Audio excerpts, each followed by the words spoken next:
Assalamualaikum warahmatullahi wabarakatuh. Selamat datang kembali. Namaku Bara. Pernahkah kamu merasakan harga dirimu dicabik-cabik hingga tak tersisa? Ditatap dengan penuh rasa jijik oleh ribuan pasang mata yang menuduhmu sebagai seorang pencuri kotor. Hari itu, tubuhku didorong kasar ke lantai marmer yang dingin, diinjak, dan disoraki dengan fitnah paling keji yang mengoyak kewarasanku. Hanya karena pakaianku yang basah kuyup dan berbau tanah kuburan. Mereka menertawakan wujudku yang menyerupai gembel jalanan, merendahkan martabatku di tengah gemerlapnya pusat perbelanjaan paling mewah di kota. Namun, tak satu pun dari mereka yang menyadari bahwa senyum arogan yang menghiasi bibir mereka saat itu akan segera menjelma menjadi tangisan penyesalan yang paling memalukan dan memilukan dalam hitungan menit ke depan. Sebuah rahasia besar dan kekuasaan absolut sedang bersembunyi di balik jaket lusuhku yang basah. Namun sebelumnya bagi yang beragama Islam saya sarankan untuk menuliskan sholawat Nabi Muhammad agar kelak sholawat ini menjadi saksi untuk mendapat syafaat di akhirat. Like dan subscribe ke channel ini sangat membantu menambah wawasan dan membantu kami membuat cerita baru yang menghibur. Langit kota Surabaya pagi itu seakan mengerti persis betapa hancurnya perasaanku. Awan hitam yang sangat tebal menggantung rendah di atas cakrawala, menyembunyikan kehangatan cahaya matahari dan menggantinya dengan rintik gerimis yang membawa hawa dingin menusuk hingga ke sumsum tulang. Hari ini bukanlah hari biasa bagiku. Hari ini adalah sebuah luka lama yang terus-menerus kembali berdarah setiap tahunnya. Sebuah hari peringatan kepergian satu-satunya bidadari tak bersayap yang pernah sudi memeluk kotornya tubuhku di dunia yang kejam ini, ibu angkatku tercinta. Beliau hanyalah seorang wanita tua renta pencari barang bekas, yang dengan hati seluas samudera, merengkuh tubuh kecilku yang sedang meringkuk kedinginan di bawah jembatan layang yang gelap, saat usiaku baru menginjak 7 tahun. Beliau rela menahan perihnya rasa lapar yang melilit perut, memakan sepiring nasi yang hanya bertaburkan garam kasar, asalkan aku, anak pungut yang tak punya ikatan darah sedikit pun dengannya ini, bisa mengunyah sepotong tempe goreng yang hangat. Ingatan tentang penderitaan dan pengorbanan beliau selalu berhasil meremukkan pertahananku dan menghancurkan hatiku. Oleh karena itu, khusus pada hari ini, aku memutuskan untuk menanggalkan seluruh topeng kemewahan yang biasanya melekat erat pada diriku. Aku meninggalkan setelan jas berbahan sutra kualitas terbaik, sepatu kulit pesanan khusus dari luar negeri, dan jam tangan seharga miliaran rupiah di dalam lemari pendingin kamarku yang luas bak istana di kawasan perumahan elit Citraland. Sebagai gantinya, aku membungkus tubuhku dengan sebuah jaket kain yang warnanya sudah pudar termakan usia menjadi abu-abu kusam. Jaket tipis ini adalah hadiah ulang tahun terakhir dari ibu, yang dibelinya dari hasil mengumpulkan kardus bekas selama berbulan-bulan lamanya, tepat sebelum napas terakhirnya berhembus meninggalkan belenggu dunia. Aku juga mengenakan celana kain berwarna hitam yang ujung-ujungnya sudah berserabut karena sering terseret tanah berdebu, serta sepasang sandal jepit berbahan karet yang sol bawahnya sudah sangat tipis nyaris berlubang menembus kulit kakiku.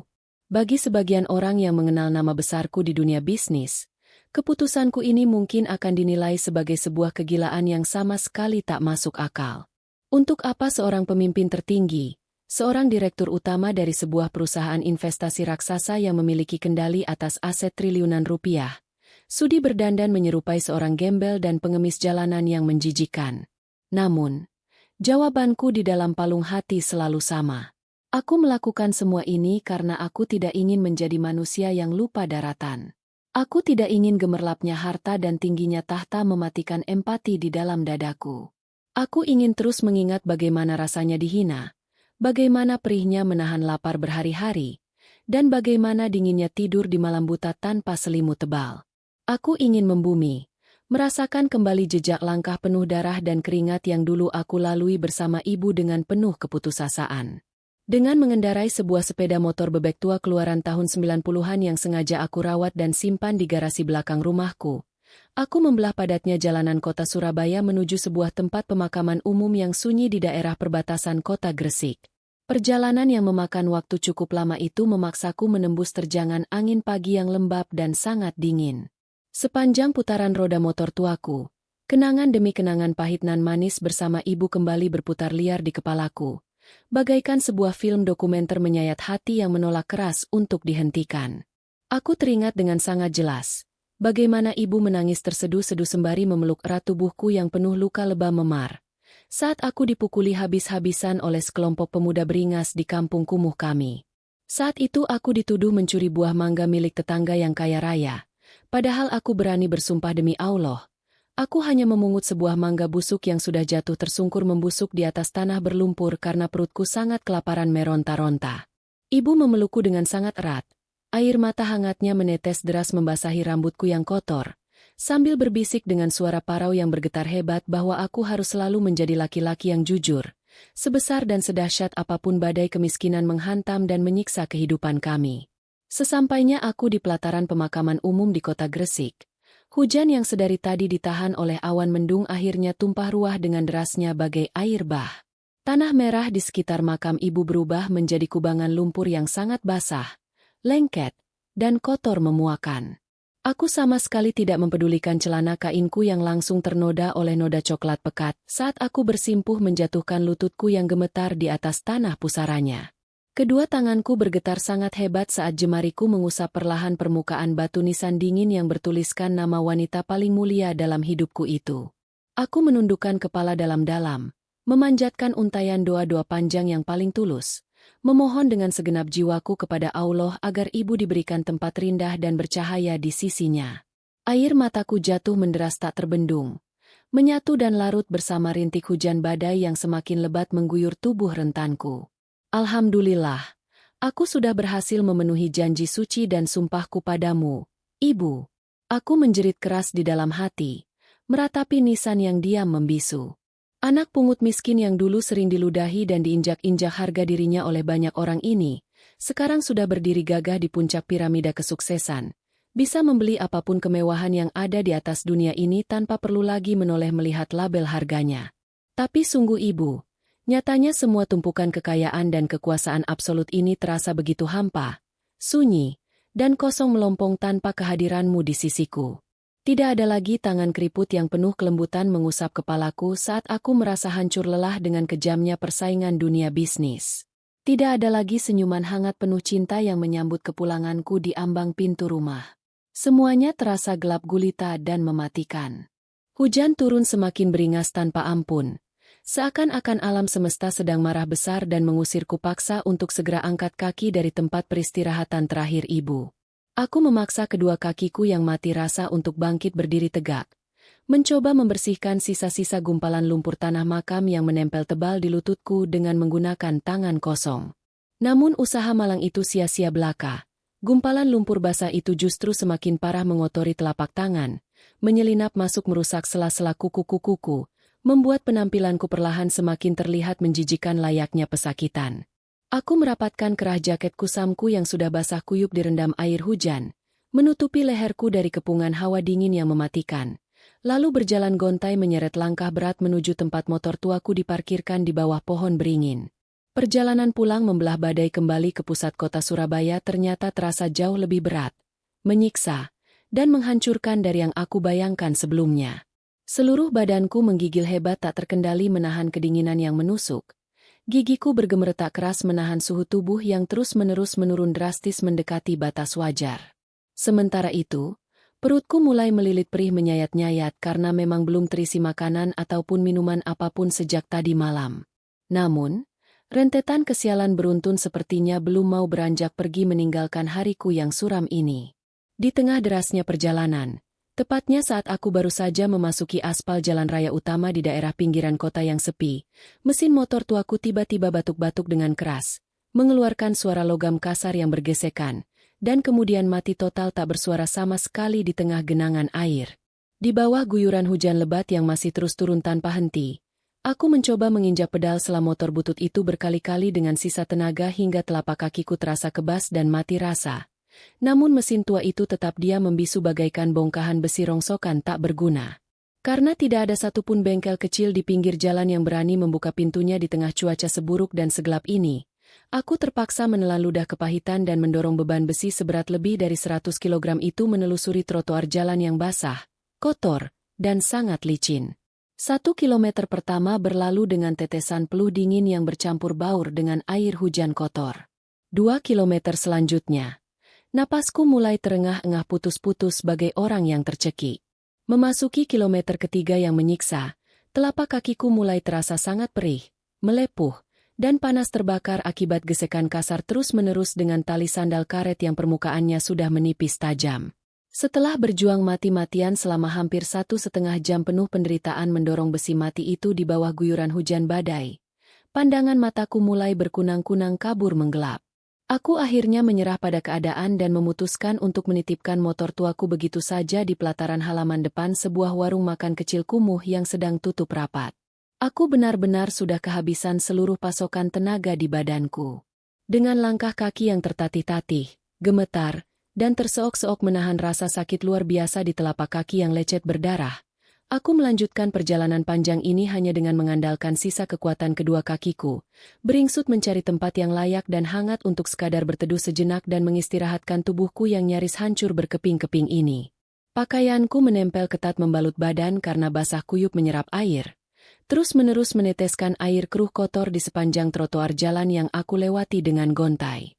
Rambutku lepek berantakan tak beraturan menutupi sebagian dahiku yang berkeringat dingin, dan wajahku memucat pasi memutih tanpa ada aliran darah yang hangat di bawah kulitku.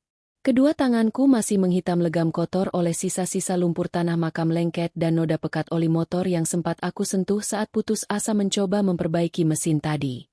Jika ada orang waras yang melihat penampilanku saat ini, aku sangat yakin 100% tanpa keraguan sedikit pun, mereka tidak akan pernah bisa menemukan perbedaan sekecil apapun antara diriku dengan seorang gelandangan pesakitan menjijikan yang hidup luntang-lantung mengais sampah di bawah kolong jembatan tol yang bau.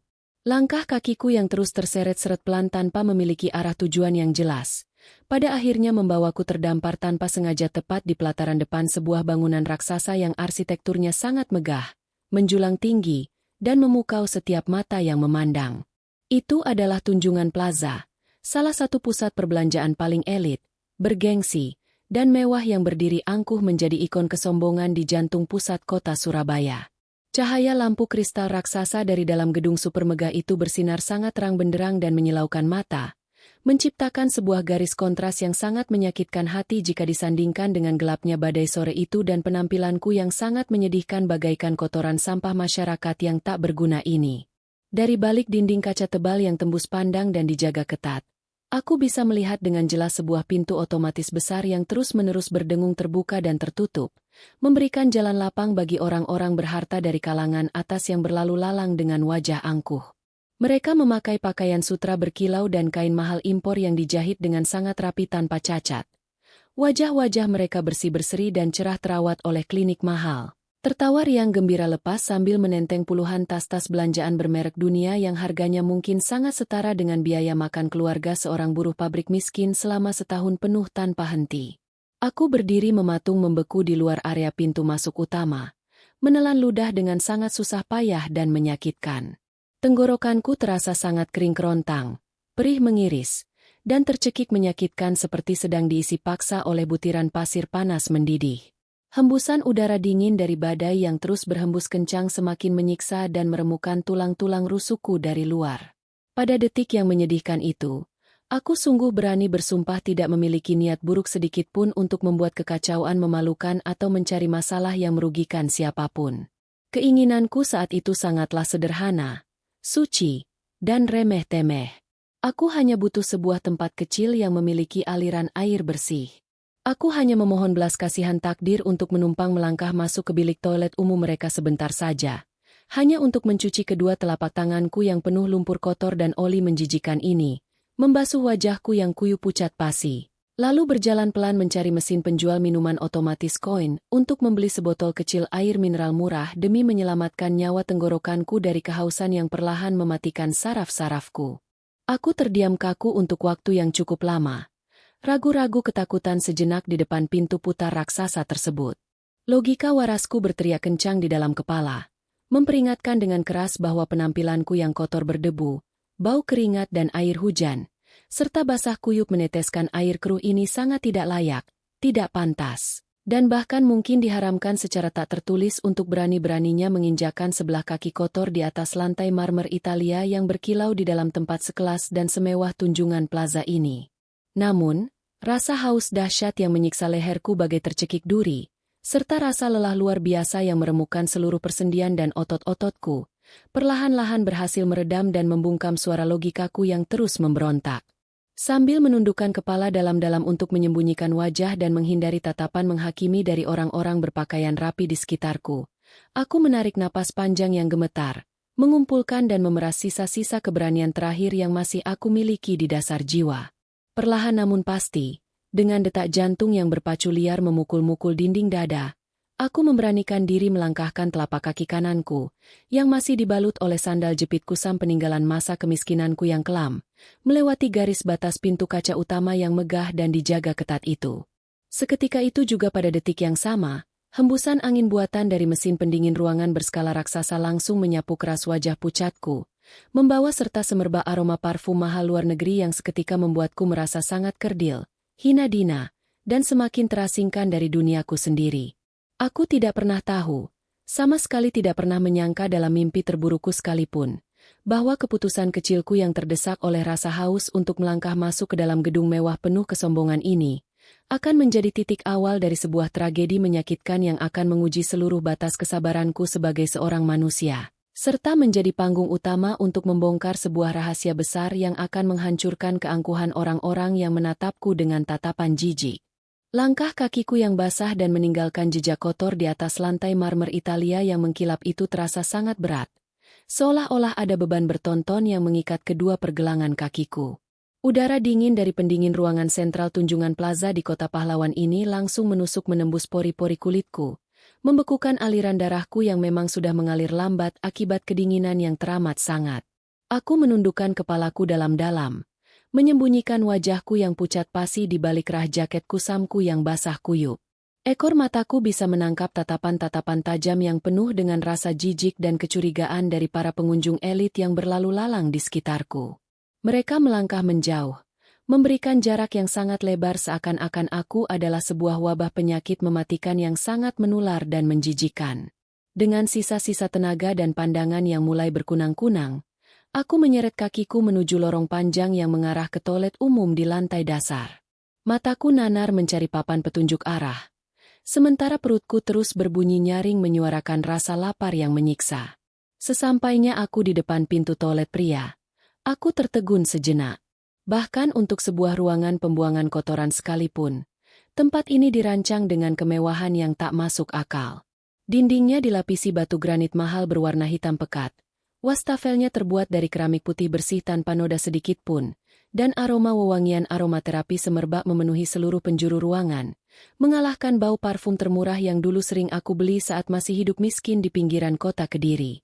Ya, kota Kediri, tempat di mana aku dulu pernah mengais rezeki sebagai kuli bangunan yang berpanas-panasan di bawah terik matahari, mengaduk semen dan memikul batu bata hanya demi menyambung nyawa dan membahagiakan seseorang yang dulu sangat aku cintai.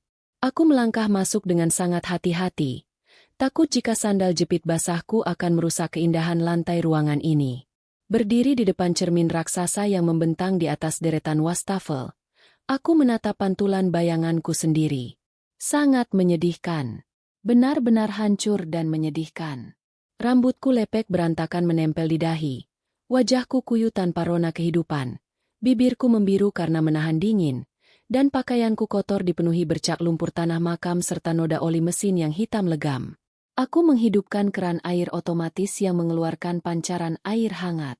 Ya Allah, bahkan air di tempat ini terasa lebih berharga daripada harga diriku saat ini. Aku mencuci tanganku dengan kasar, menggosok sela-sela jariku yang kotor hingga kulitku memerah dan terasa perih. Air keruh kecoklatan mengalir deras masuk ke dalam lubang pembuangan, membawa serta sebagian kecil dari kotoran fisikku, namun sama sekali tak mampu membersihkan kotoran kesedihan yang mengendap pekat di dasar hatiku. Setelah membasuh wajahku dan meminum beberapa teguk air mentah dari keran untuk sekadar meredam rasa perih di lambungku, aku merapikan sedikit kerah jaketku yang basah. Aku harus segera keluar dari tempat ini, mencari mesin penjual minuman koin, dan segera menyingkir dari istana kemewahan ini sebelum ada petugas keamanan yang menyeretku keluar seperti membuang seekor anjing kurap. Aku membalikkan badanku dan melangkah keluar dari bilik toilet. Pandanganku masih tertunduk menatap ujung sandal jepitku, mencoba memfokuskan pikiran agar tidak jatuh pingsan di tengah jalan. Namun, takdir rupanya sedang ingin bermain-main dengan kesabaranku hari ini. Tepat di persimpangan lorong yang menghubungkan area toilet dengan lobi utama mall yang terang benderang. Langkah kakiku yang gontai tanpa sengaja menabrak bahu seseorang yang berjalan dari arah berlawanan. Benturan itu tidak terlalu keras, namun cukup membuatku kehilangan keseimbangan sejenak. Sebuah tas belanjaan kertas bermerek mewah jatuh ke lantai dengan suara berdesir. Aroma parfum wanita yang sangat mahal, elegan, dan manis seketika menyerbak menusuk indera penciumanku. Aroma yang entah mengapa terasa sangat familiar dan membangkitkan sebuah memori lama yang sudah susah payah aku kubur dalam-dalam selama 5 tahun lamanya. Maafkan saya, Nyonya. Saya benar-benar tidak sengaja. Ucapku dengan suara parau dan bergetar. Kepalaku masih menunduk dalam-dalam menatap lantai marmer. Tidak berani menatap wajah wanita yang baru saja aku tabrak. Aku membungkukkan badanku, berniat mengambil tas belanjaannya yang terjatuh di dekat ujung kakiku. Namun, gerakanku terhenti seketika saat sebuah suara melengking yang sangat tajam dan angkuh membelah keheningan lorong tersebut. Suara yang sangat aku kenal. Suara yang dulu selalu aku rindukan setiap malam. Namun juga suara yang telah menorehkan luka paling dalam dan paling busuk di dalam sejarah hidupku. Hei gembel kotor, kalau jalan pakai mata dong. Jangan berani-beraninya menyentuh barang-barangku dengan tangan najismu itu. Bentak suara wanita itu dengan nada yang sangat merendahkan. Syarat akan kebencian dan rasa jijik yang luar biasa. Jantungku seakan berhenti berdetak selama beberapa detik. Darahku berdesir hebat mengalir deras dari ujung kaki hingga ke ubun-ubun. Perlahan-lahan, dengan gerakan kaku seperti sebuah mesin berkarat, aku mengangkat kepalaku dan menatap wajah wanita yang berdiri pongah di hadapanku. Mataku membelalak lebar. Napasku tercekat di tenggorokan. Di sana, berdiri dengan angkuhnya, adalah Siska, mantan kekasihku. Wanita yang 5 tahun lalu meninggalkanku tanpa sepatah kata pun, tepat di hari ulang tahunnya. Di saat aku sedang berdiri mematung di bawah guyuran hujan membawa sebuah kue tart murah hasil jerih payahku bekerja lembur berhari-hari sebagai kuli bangunan di proyek perumahan Kediri. Dia meninggalkanku demi seorang pria berduit yang menjemputnya dengan mobil mewah. Meninggalkanku hancur berkeping-keping meratapi nasibku yang miskin dan tak berdaya. Siska tampak sangat berbeda sekarang. Kulitnya putih bersih bersinar terawat oleh klinik kecantikan mahal. Pakaiannya sangat modis. Balutan gaun merah marun yang membentuk lekuk tubuhnya dengan sempurna, dipadukan dengan perhiasan emas berlian yang menyilaukan mata melingkar di leher dan pergelangan tangannya. Wajahnya dipoles riasan tebal yang menutupi kecantikan alaminya dulu. Dia menatapku dengan mata memicing, seolah sedang melihat setumpuk kotoran hewan yang menjijikan. Awalnya, ada raut kebingungan dan ketidakpercayaan di wajahnya saat menatap wajahku yang pucat. Namun, dalam hitungan detik, raut wajah itu berubah menjadi sebuah senyuman miring yang sangat meremehkan dan merendahkan. Ya ampun! Siska tertawa sinis. Tawanya menggema di lorong yang sepi itu. Terdengar seperti sayatan pisau tumpul di gendang telingaku. Aku tidak salah lihat kan? Ini benar-benar kamu, Bara. Astaga! Dunia ini benar-benar sempit ya. Aku terdiam membisu. Tak mampu mengeluarkan sepatah kata pun. Lidahku keluh. Tenggorokanku seakan terkunci rapat-rapat. Aku hanya bisa menatap wajahnya dengan tatapan kosong, mencoba mencerna rasa sakit luar biasa yang tiba-tiba datang menyerang rongga dadaku secara bertubi-tubi. Siska menyilangkan kedua tangannya di depan dada, menatapku dari ujung rambut hingga ujung kaki dengan tatapan penuh penghinaan. 5 tahun berlalu, Bara. 5 tahun, dan lihat dirimu sekarang. Kamu masih saja menjadi gembel miskin yang kelaparan. Penampilanmu bahkan jauh lebih menjijikan daripada saat kamu masih jadi kuli bangunan kotor dulu. Jaket rongsokan apa yang kamu pakai ini? Celana robek-robek berbau tanah kuburan. Ya Allah, sungguh pemandangan yang sangat menyakiti mataku. Untung saja, untung saja aku dulu punya otak yang waras untuk meninggalkan laki-laki melarat tak berguna sepertimu. Kalau tidak, mungkin sekarang aku sedang ikut-ikutan mengais sampah di pinggir jalan bersamamu. Kata-kata Siska meluncur deras bagaikan ribuan jarum beracun yang menancap tepat di ulu hatiku. Setiap kalimatnya dirancang khusus untuk menghancurkan, merobek-robek, dan menginjak-injak sisa harga diriku hingga hancur menjadi debu. Namun, aku tetap diam tak bergeming. Aku tidak marah. Aku tidak berteriak. Aku bahkan tidak membalas hinaannya dengan satu huruf pun. Aku hanya berdiri mematung, menatapnya dengan tatapan datar yang sangat tenang.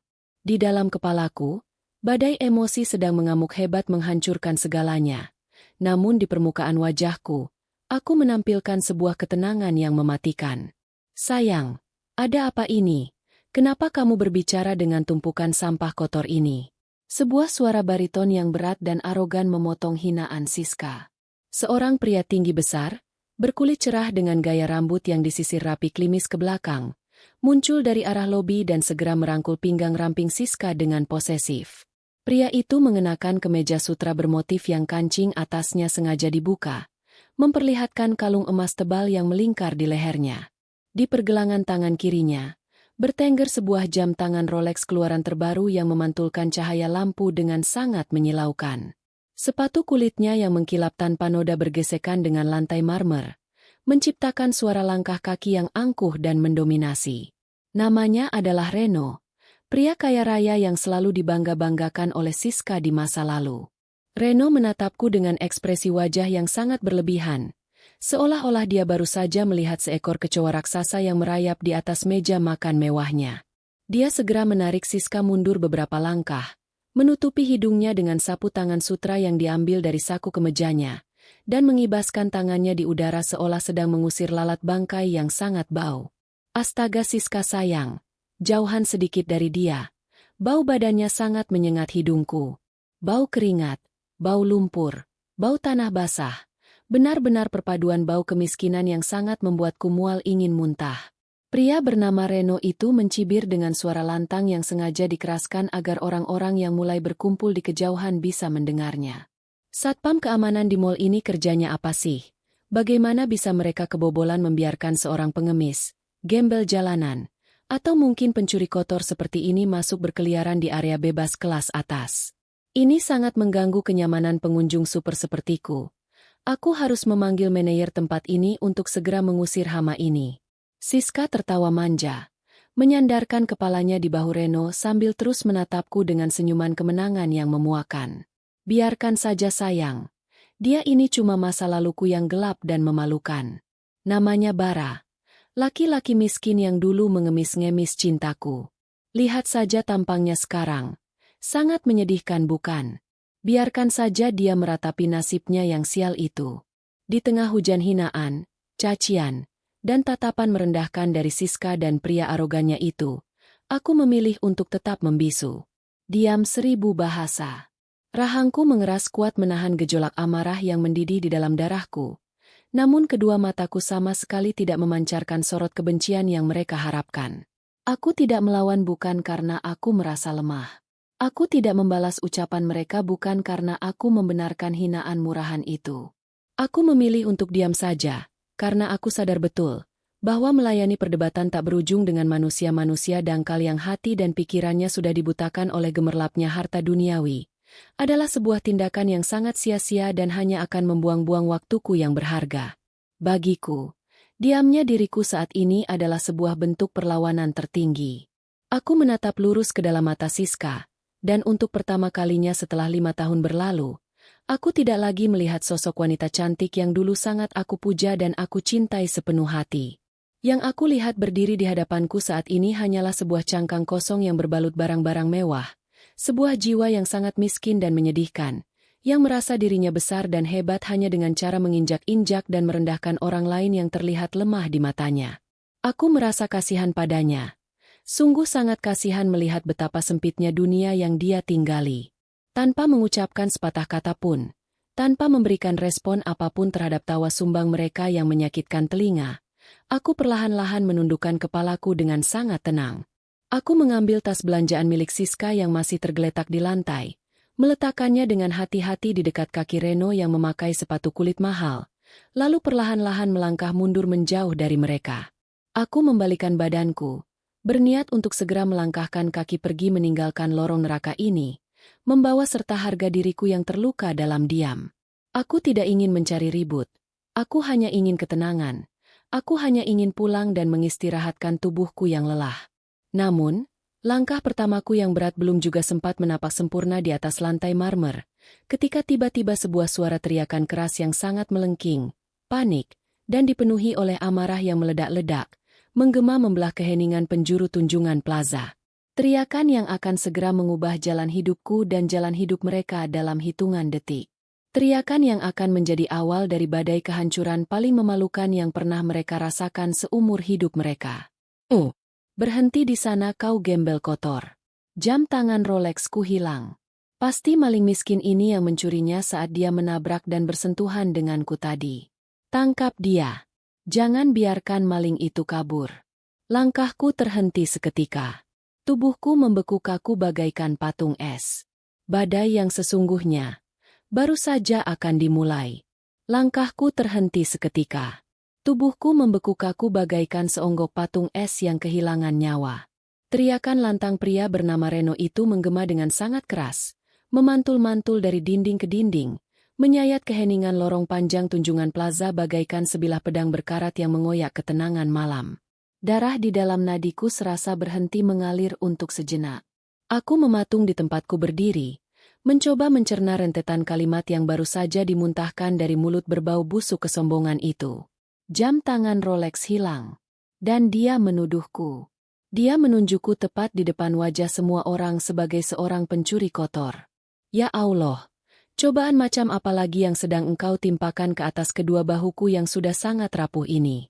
Dalam hitungan detik yang terasa seperti sihir hitam, suasana lorong yang tadinya sepi dan lengang tiba-tiba berubah menjadi lautan manusia yang beringas. Teriakan Reno bertindak layaknya sebuah magnet raksasa yang menarik perhatian puluhan, bahkan mungkin ratusan pengunjung mal dari berbagai penjuru lantai dasar. Mereka berbondong-bondong berlarian mendekat, membentuk sebuah lingkaran tebal yang mengurungku di tengah-tengah, menatapku dengan mata melotot penuh selidik bagaikan sekelompok burung nasar kelaparan yang sedang mengerumuni bangkai hewan yang membusuk. Bisik-bisik tajam mulai terdengar bersahutan, menyebar dengan cepat seperti wabah penyakit menular, menciptakan sebuah dengungan mengerikan yang membuat telingaku berdenging kesakitan. Lihatlah betapa menjijikannya gembel ini. Suara Siska melengking tinggi, membelah kerumunan dengan nada penuh kemenangan yang sangat memuakan. Dia sengaja mengeraskan suaranya, memastikan setiap pasang telinga di tempat itu mendengar fitnah kejinya. Dia menabrak pacarku dengan sengaja, mencari celah untuk mengambil barang berharga kami. Aku sudah tahu dari awal, manusia miskin sepertimu tidak akan pernah bisa berubah. Bara, dulu kamu hanya seorang kuli bangunan yang melarat, dan sekarang kamu berevolusi menjadi seorang pencuri rendahan yang berkeliaran di tempat mewah. Sungguh sangat memalukan. Tuduhan Siska yang tidak berdasar itu bagaikan bensin yang disiramkan ke atas kobaran api amarah massa. Orang-orang yang sama sekali tidak tahu menahu tentang kebenaran kejadian yang sesungguhnya, tiba-tiba saja merasa memiliki hak penuh untuk ikut campur dan menghakimiku secara sepihak. Puluhan telepon genggam pintar tiba-tiba saja diangkat tinggi-tinggi ke udara. Kilatan cahaya dari kamera telepon genggam itu menembak lurus ke arah wajahku secara bertubi-tubi, membutakan pandanganku, dan merekam setiap detik penderitaanku untuk dijadikan bahan tontonan murahan di media sosial. Mereka menunjuk-nunjuk wajahku dengan jari-jari telunjuk yang angkuh, meneriakan kata-kata makian yang sangat kasar dan tidak pantas untuk diucapkan oleh manusia yang mengaku beradab. Di tengah badai cacian yang menyiksa batin itu, terdengar suara langkah kaki yang sangat berat, serempak, dan tergesa-gesa membelah kerumunan pengunjung. 3 orang petugas keamanan bertubuh kekar, lengkap dengan seragam safari berwarna gelap dan alat komunikasi radio di bahu mereka, menerobos masuk ke dalam lingkaran penderitaanku. Di belakang mereka, berjalan dengan langkah pongah dan dada membusung, seorang pria parubaya mengenakan setelan jas abu-abu yang sangat rapi. Sebuah tanda pengenal berbahan logam mengkilap tersemat di dada kirinya, bertuliskan jabatan sebagai manajer operasional utama Tunjungan Plaza. Ada keributan apa ini di wilayah kekuasaanku? Suara manajer itu terdengar sangat otoriter dan memburu. Matanya menyapu tajam ke seluruh penjuru lorong sebelum akhirnya tatapannya berhenti dan terkunci pada sosok Reno. Seketika itu juga, raut wajah manajer yang tadinya garang berubah 180 derajat menjadi sangat lunak, menjilat, dan penuh dengan kepalsuan yang membuatku ingin muntah. Astaga, Tuan Reno yang terhormat. Pelanggan prioritas kami yang paling berharga. Apakah ada sesuatu yang mengganggu kenyamanan belanja Tuan dan Nyonya hari ini?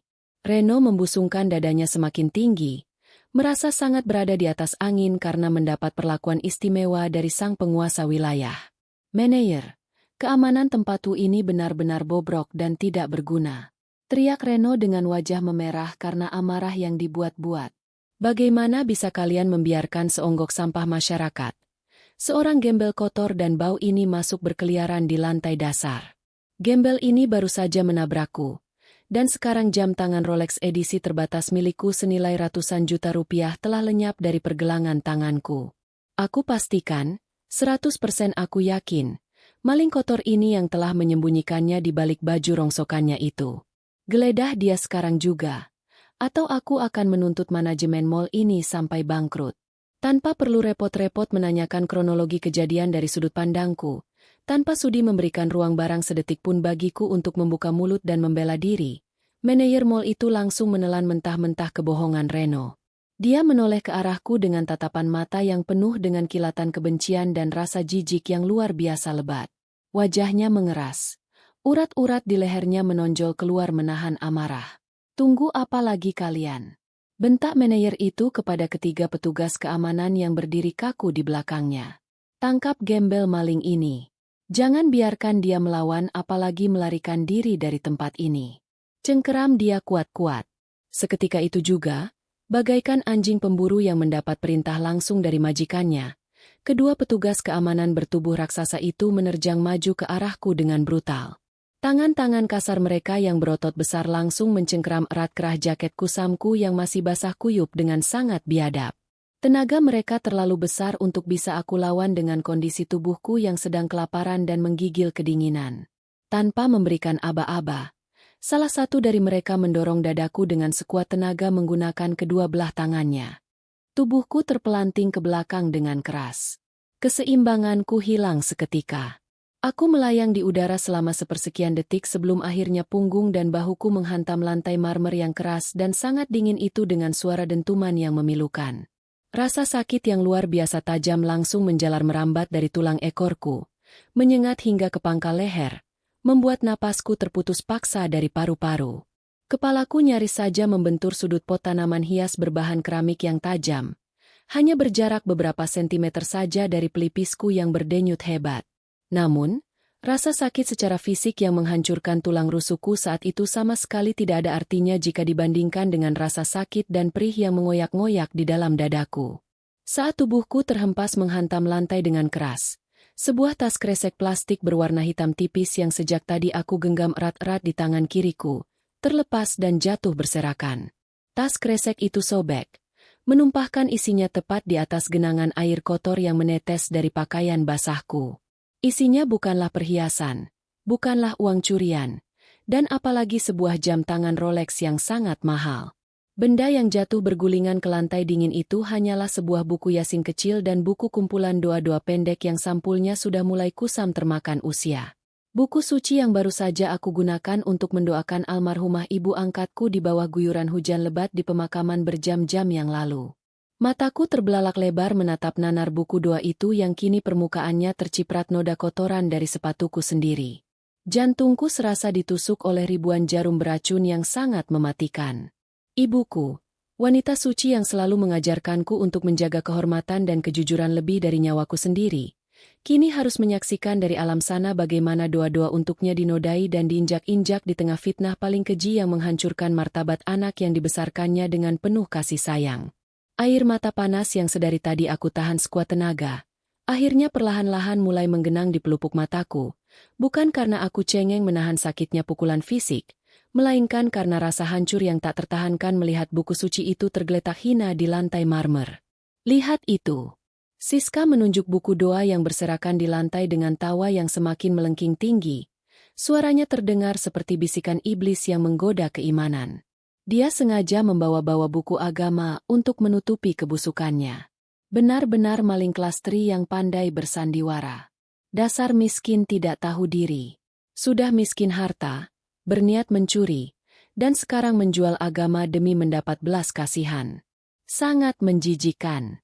Kalimat hinaan dari mulut Siska langsung disambut dengan riuh rendah cemoohan dan tawa merendahkan dari ratusan orang yang berkerumun mengelilingiku. Mereka mengangguk-angguk setuju, membenarkan setiap fitnah tak berdasar yang keluar dari bibir wanita berhati iblis itu. Dasar gembel maling. Seret saja dia ke kantor polisi. Pukuli saja sampai dia mengaku. Berani-beraninya dia mengotori mall mewah ini. Suara-suara sumbang itu bersahutan, menghakimi tanpa henti, melempari jiwaku dengan batu-batu kebencian yang sangat tajam dan melukai.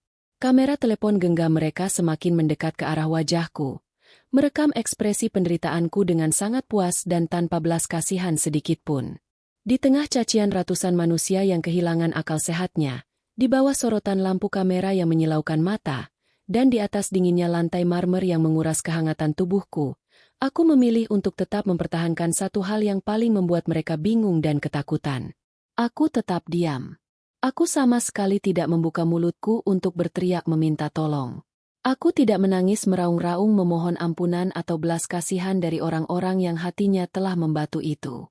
Wajahku tidak memancarkan ketakutan, kepanikan, ataupun keputusasaan seperti yang sangat mereka harapkan untuk menjadi tontonan yang menghibur. Yang tersirat dengan sangat jelas di wajahku saat itu hanyalah sebuah kekecewaan yang teramat dalam.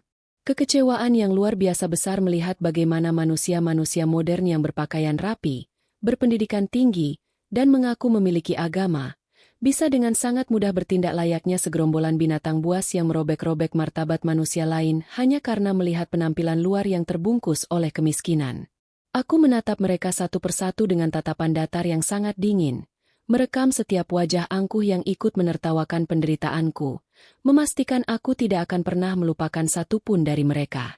Dengan sisa-sisa tenaga yang masih tersimpan di otot-ototku, aku mengabaikan rasa nyeri yang menusuk-nusuk di tulang punggungku. Aku merangkak pelan di atas lantai marmer, menjulurkan tanganku yang gemetar, dan mengambil buku Yasin ibuku yang kotor dengan sangat hati-hati. Aku membersihkan noda air dari sampulnya menggunakan ujung lengan jaketku yang kering, lalu mendekap buku suci itu erat-erat di dada kiriku, tepat di atas jantungku yang berdetak dengan sangat tenang dan penuh perhitungan. Perlahan-lahan, sangat perlahan-lahan hingga membuat suasana riuh kerumunan itu mendadak mereda secara misterius. Aku bangkit berdiri bertumpu pada kedua kakiku yang masih dibalut sandal jepit kusam. Aku berdiri tegak menjulang, menepuk-nepuk pelan debu dan kotoran imajiner dari celana kainku yang robek, merapikan kerah jaketku yang ditarik paksa tadi. Aku menarik napas panjang, mengisi paru-paruku dengan udara yang dipenuhi bau kesombongan mereka. Lalu, aku perlahan mengangkat kepalaku. Tatapanku yang setajam sembilu langsung mengunci sepasang bola mata manajer mall yang berdiri angkuh di hadapanku. Aku tidak berkedip barang sedetik pun. Aku menatap langsung ke dasar jiwanya, memancarkan sebuah aura dominasi absolut dan ketenangan mematikan yang entah mengapa, berhasil membuat senyuman angkuh di wajah manajer itu memudar dengan sendirinya. Sebuah pertunjukan besar akan segera aku mulai, dan mereka semua telah memilih sendiri peran sebagai pecundang dalam panggung sandiwaraku ini. Ketenangan yang terpancar dari raut wajahku rupanya justru memicu amarah yang semakin tak terkendali dari dalam diri manajer operasional Tunjungan Plaza tersebut. Baginya, seorang gembel miskin sepertiku seharusnya menangis meraung-raung, bersujud mencium ujung sepatu kulitnya yang mengkilap, dan memohon ampunan dengan air mata darah. Tatapan mataku yang tajam dan tak berkedip menembus bola matanya, membuat harga dirinya sebagai penguasa tempat mewah ini merasa sangat terancam dan terinjak-injak. Wajahnya yang semula hanya memerah karena marah, kini berubah menjadi merah padam layaknya kepiting rebus yang mendidih di dalam kuali panas. Dia menggertakkan giginya dengan sangat keras hingga urat-urat di pelipisnya menonjol keluar, seolah-olah siap meledak kapan saja. Tunggu apa lagi kalian? Dasar petugas keamanan tidak berguna. Teriak manajer itu dengan suara parau yang menggelegar. Percikan air ludahnya bahkan sampai berterbangan ke udara. Seret paksa gembel kotor ini ke ruang tahanan bawah tanah sekarang juga. Pukul saja kakinya kalau dia berani berontak. Dan kamu, cepat angkat telepon dan hubungi kantor polisi wilayah. Beritahu mereka kita menangkap basah seorang pencuri berbahaya. Biar keparat miskin ini membusuk dan mati kelaparan di balik jeruji besi dingin.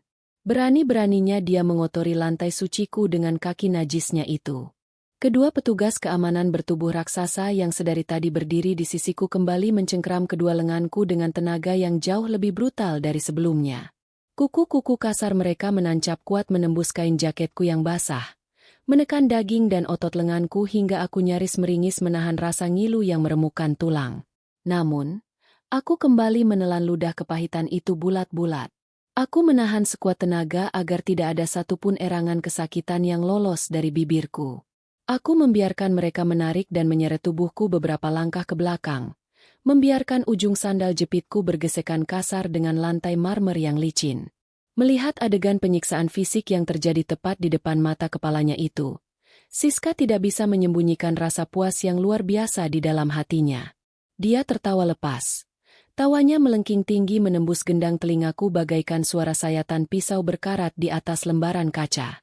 Dia bertepuk tangan dengan riang gembira, seolah-olah sedang menyaksikan sebuah pertunjukan komedi yang sangat menghibur di atas panggung teater. "Rasakan itu, Bara!" teriak Siska dengan wajah yang berseri-seri penuh kemenangan. Jari telunjuknya yang dihiasi cincin berlian menunjuk lurus tepat ke arah batang hidungku. "Anggap saja sel penjara yang dingin itu sebagai rumah barumu. Setidaknya di sana kamu bisa mendapat jatah makan gratis setiap hari dari negara. Jadi kamu tidak perlu lagi kelaparan dan mengais-ngais tempat sampah seperti anjing jalanan." Itulah balasan yang setimpal untuk laki-laki miskin yang tidak tahu diri dan berani-beraninya menampakkan wajah kotornya di hadapanku. "Selamat menikmati sisa hidupmu di dalam kerangkeng besi. Dasar sampah." Reno, pria arogan yang berdiri memeluk pinggang Siska, ikut menimpali dengan senyuman miring yang merendahkan. Dia mengangguk-angguk setuju ke arah manajer mall, merasa sangat bangga karena kekayaan dan status sosialnya telah berhasil menundukkan hukum dan menindas orang yang lemah. "Kerja yang sangat bagus, manajer. Pastikan saja anak buahmu memberikan sedikit pelajaran fisik sebelum polisi datang menjemputnya.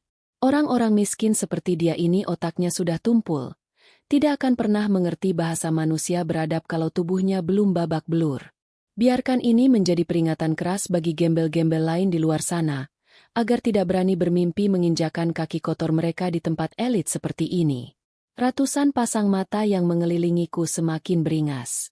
Hujatan demi hujatan terus mengalir deras membanjiri telingaku, menenggelamkan sisa-sisa akal sehat di tempat itu. Mereka semua telah berubah menjadi hakim, jaksa, dan algojo secara bersamaan, tanpa pernah peduli untuk mencari tahu di mana letak kebenaran yang sesungguhnya. Mereka merekam setiap detik kehancuranku, mempersiapkan narasi kejam yang akan mereka sebarluaskan ke seluruh penjuru dunia maya, hanya demi mendapatkan validasi dan pengakuan semu dari orang-orang yang bahkan tidak mereka kenal. Di tengah badai fitnah dan caci maki yang terasa seperti kiamat kecil itu, aku memejamkan mata sejenak. Aku menarik napas dalam-dalam, membiarkan udara dingin yang bercampur dengan aroma parfum murahan orang-orang sombong itu mengisi rongga dadaku. Di balik jaket kusamku yang basah kuyup, tepat di pergelangan tangan kiriku yang tertutup kain lengan panjang yang robek, terdapat sebuah perangkat jam tangan pintar berteknologi militer yang terhubung langsung dengan satelit pribadi perusahaanku. Sejak detik pertama mesin motor tuaku mati di tengah badai, perangkat itu telah secara otomatis mengirimkan sinyal darurat berupa koordinat lokasi akuratku kepada tim keamanan khusus yang berjaga 24 jam penuh di markas besar perusahaanku. Aku tahu dengan pasti bahwa waktu bagi orang-orang sombong ini untuk bersandiwara sudah hampir habis. Gelombang badai yang sesungguhnya sedang melesat cepat menuju ke tempat ini. Dan benar saja, keajaiban yang akan membalikan keadaan 180 derajat itu akhirnya tiba. Tiba-tiba saja, suasana riuh rendah di dalam lorong mal itu terhenti oleh sebuah suara dentuman yang sangat keras. Pintu kaca utama Tunjungan Plaza yang terbuat dari material anti peluru super tebal didorong terbuka dengan sangat kasar dari arah luar, membentur dinding penahannya dengan suara berderak yang sangat memekakan telinga. Hembusan angin badai yang kencang menyapu masuk ke dalam lobi, membawa butiran-butiran air hujan yang berterbangan liar membasahi lantai marmer. Ratusan pengunjung mal yang tadinya sibuk menghujaniku dengan caci maki, mendadak terdiam membisu. Mereka menoleh secara serempak ke arah pintu utama dengan raut wajah kebingungan yang luar biasa. Kamera telepon genggam mereka perlahan-lahan diturunkan. Suasana yang tadinya terasa sangat panas dan penuh dengan amarah, dalam sekejap mata berubah menjadi hening, sunyi, dan mencekam. Seolah-olah ada malaikat pencabut nyawa yang baru saja melangkahkan kakinya masuk ke dalam gedung megah tersebut. Dari balik tirai hujan yang masih turun dengan derasnya di luar sana, terlihat deretan panjang mobil-mobil sedan mewah berwarna hitam legam buatan Eropa, terparkir secara sembarangan namun penuh perhitungan tepat di area penurunan penumpang yang melarang keras kendaraan apapun untuk berhenti lama. Lampu hazard dari belasan mobil mewah itu berkedip-kedip secara bersamaan menembus kegelapan badai, menciptakan pemandangan yang sangat mengintimidasi dan mengerikan. Lalu, dari balik pintu kaca yang terbuka lebar itu, melangkah masuk belasan pria bertubuh tegap, berotot kawat, dan mengenakan setelan jas hitam yang potongannya sangat rapi dan identik satu sama lain. Mereka bukanlah petugas keamanan biasa. Cara mereka berjalan, ketajaman sorot mata mereka yang menyapu setiap sudut ruangan, dan posisi tangan mereka yang selalu bersiap di dekat pinggang, menunjukkan dengan sangat jelas bahwa mereka adalah pasukan pengawal pribadi tingkat tinggi yang terlatih secara militer untuk membunuh dan melindungi. Mereka bergerak maju dengan formasi menyebar, membelah lautan manusia yang sedang berkerumun itu dengan sangat kasar dan tanpa ampun. Pengunjung mal yang ketakutan secara otomatis melangkah mundur, memberikan jalan yang sangat lebar bagi rombongan tersebut, bagaikan lautan merah yang terbelah dua oleh keajaiban tongkat Nabi. Di tengah-tengah formasi pasukan pengawal berjas hitam yang menyeramkan itu, berjalanlah seorang pria parubaya yang karismanya memancar sangat kuat, mengalahkan seluruh kemewahan yang ada di dalam bangunan raksasa ini. Rambutnya sudah memutih seluruhnya dimakan usia, namun postur tubuhnya masih sangat tegap dan gagah bak seorang jenderal perang yang tak terkalahkan. Pria tua itu mengenakan setelan jas berwarna biru tua yang terbuat dari bahan paling mahal di dunia, memancarkan aura kekuasaan absolut yang membuat siapapun yang memandangnya akan merasa kerdil dan tak berarti. Dia adalah Bapak Anton, komisaris utama dari perusahaan induk investasi raksasa yang menjadi pemilik tunggal dan pemegang saham mutlak dari seluruh bangunan beserta tanah Tunjungan Plaza ini berdiri. Dia adalah tangan kananku, orang kepercayaanku yang paling setia, yang telah mengabdi kepadaku sejak aku mengambil alih kerajaan bisnis raksasa ini bertahun-tahun yang lalu. Manajer operasional mal yang sedang berdiri angku di dekatku, seketika itu juga matanya terbelalak lebar hingga nyaris melompat keluar dari rongganya saat melihat sosok Bapak Anton melangkah masuk dengan tergesa-gesa. Raut wajah manajer itu langsung berubah cerah bercahaya, dipenuhi oleh senyuman sumringah yang sangat lebar dan menjilat. Logika dangkalnya dengan cepat menarik sebuah kesimpulan yang sangat salah dan fatal. Dia berpikir keras di dalam kepalanya yang sempit, bahwa kedatangan mendadak sang dewa bisnis, komisaris utama yang sangat dihormati itu, adalah untuk melakukan inspeksi dadakan dalam rangka memantau keamanan mal. Dan manajer itu merasa sangat beruntung, karena tepat pada detik ini, dia sedang berdiri membusungkan dada, memamerkan prestasinya menangkap seorang maling kotor di depan ratusan pasang mata. Ini adalah kesempatan emas baginya untuk mendapatkan pujian setinggi langit dan mungkin saja sebuah promosi jabatan yang sudah lama dia impikan. Dengan langkah kaki yang tergesa-gesa dan setengah berlari, manajer itu meninggalkan tubuhku yang masih dicengkeram kuat oleh dua petugas keamanan. Dia menghampiri rombongan Bapak Anton dengan tubuh yang dibungkukkan sedikit ke depan, merendahkan dirinya seperti seekor anjing peliharaan yang sedang menyambut kepulangan majikan besarnya yang kaya raya.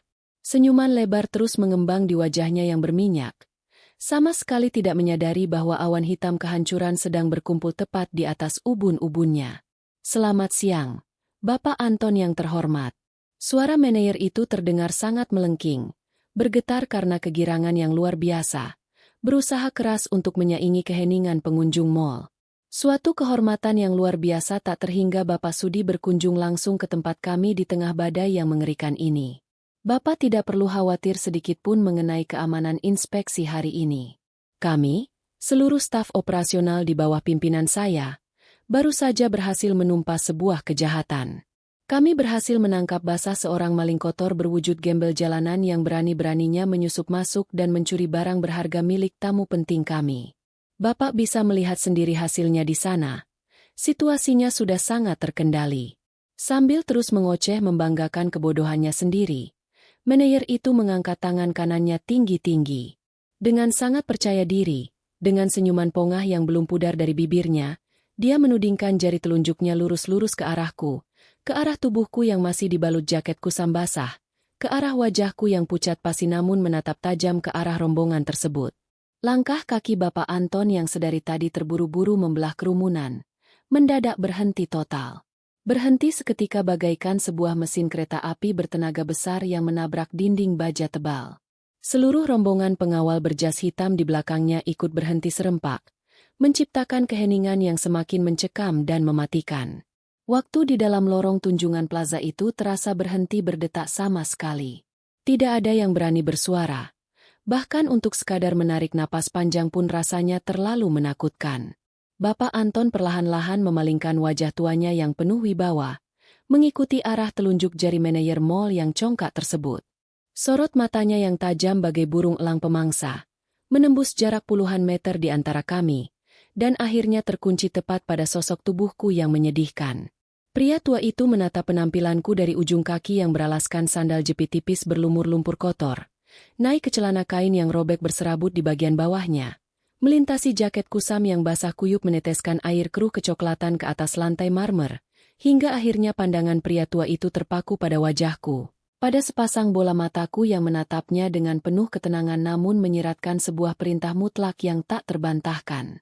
Dalam hitungan kurang dari 1 detik, raut wajah Bapak Anton yang semula datar dan penuh wibawa, hancur berantakan. Warna merah segar yang mengaliri pembuluh darah di wajahnya menghilang tak berbekas, digantikan oleh warna putih pucat pasi menyerupai warna kain kafan pembungkus mayat. Mulutnya sedikit terbuka, napasnya tercekat di tenggorokan seolah-olah ada tangan tak kasat mata yang baru saja mencekik lehernya dengan sangat kuat. Kedua matanya membelalak lebar, memancarkan sebuah kilatan ketakutan yang teramat sangat murni dan kepanikan yang luar biasa dahsyat. Tubuh tuanya yang selalu berdiri tegak penuh kesombongan di depan para konglomerat dunia, kini tiba-tiba bergetar hebat tak terkendali bagaikan sehelai daun kering yang diterjang angin topan puting beliung. Manajer mal yang berdiri tepat di samping Bapak Anton, sama sekali tidak mampu membaca perubahan drastis dan mengerikan yang sedang terjadi. Otaknya yang dangkal dan tertutup oleh kabut kesombongan, masih saja mengira bahwa Bapak Anton terdiam karena merasa kagum dan bangga atas kesigapan kinerja bawahannya. Dengan senyum bodoh yang masih menempel erat di wajahnya, manajer itu kembali membuka mulut besarnya, bersiap untuk melontarkan kalimat penjilat berikutnya yang akan menyempurnakan liang lahatnya sendiri. Hebat bukan kinerja kami, Bapak Anton. Gembel kotor yang menjijikan itu.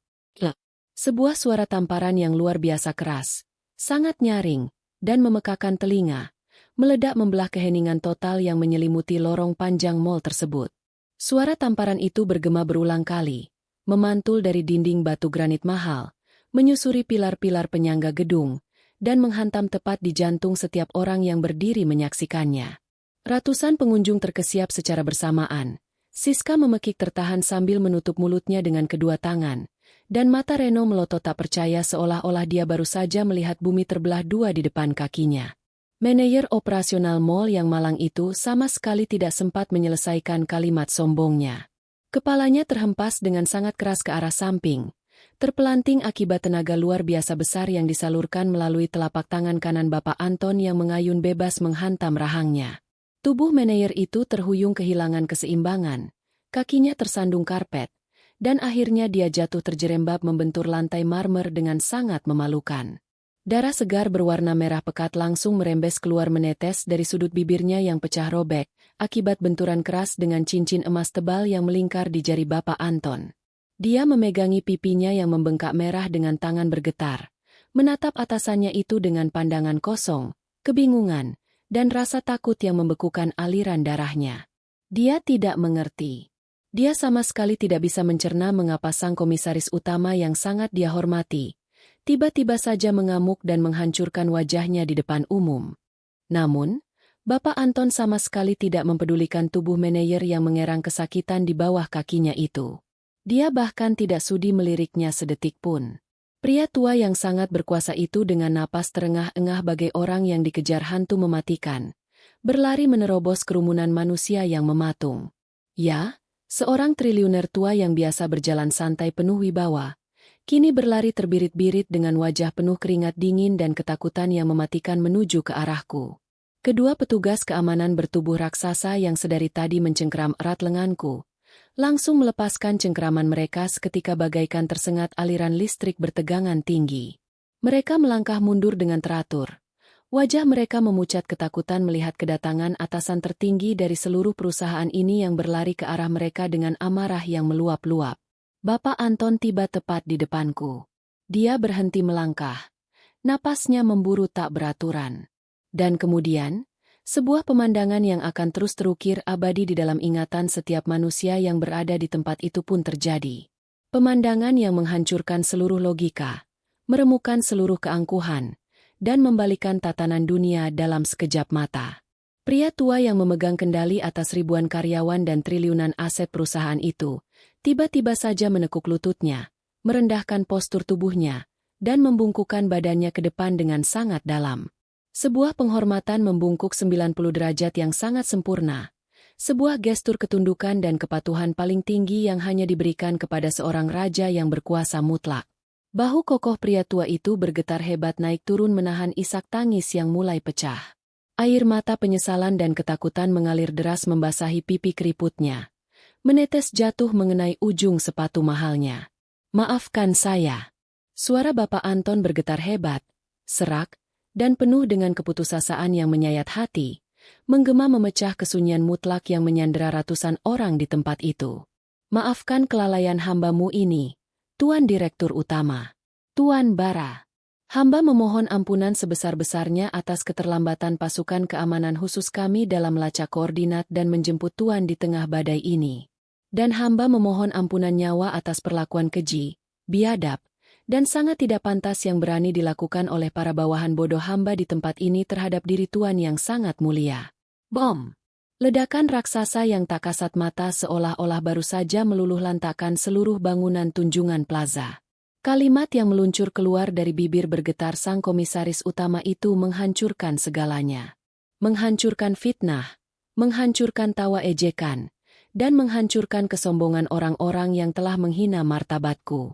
Keheningan yang tercipta setelahnya bukanlah keheningan biasa, melainkan keheningan dari ribuan otak yang mati rasa, gagal mencerna kenyataan yang terlalu mengerikan untuk diterima oleh akal sehat mereka.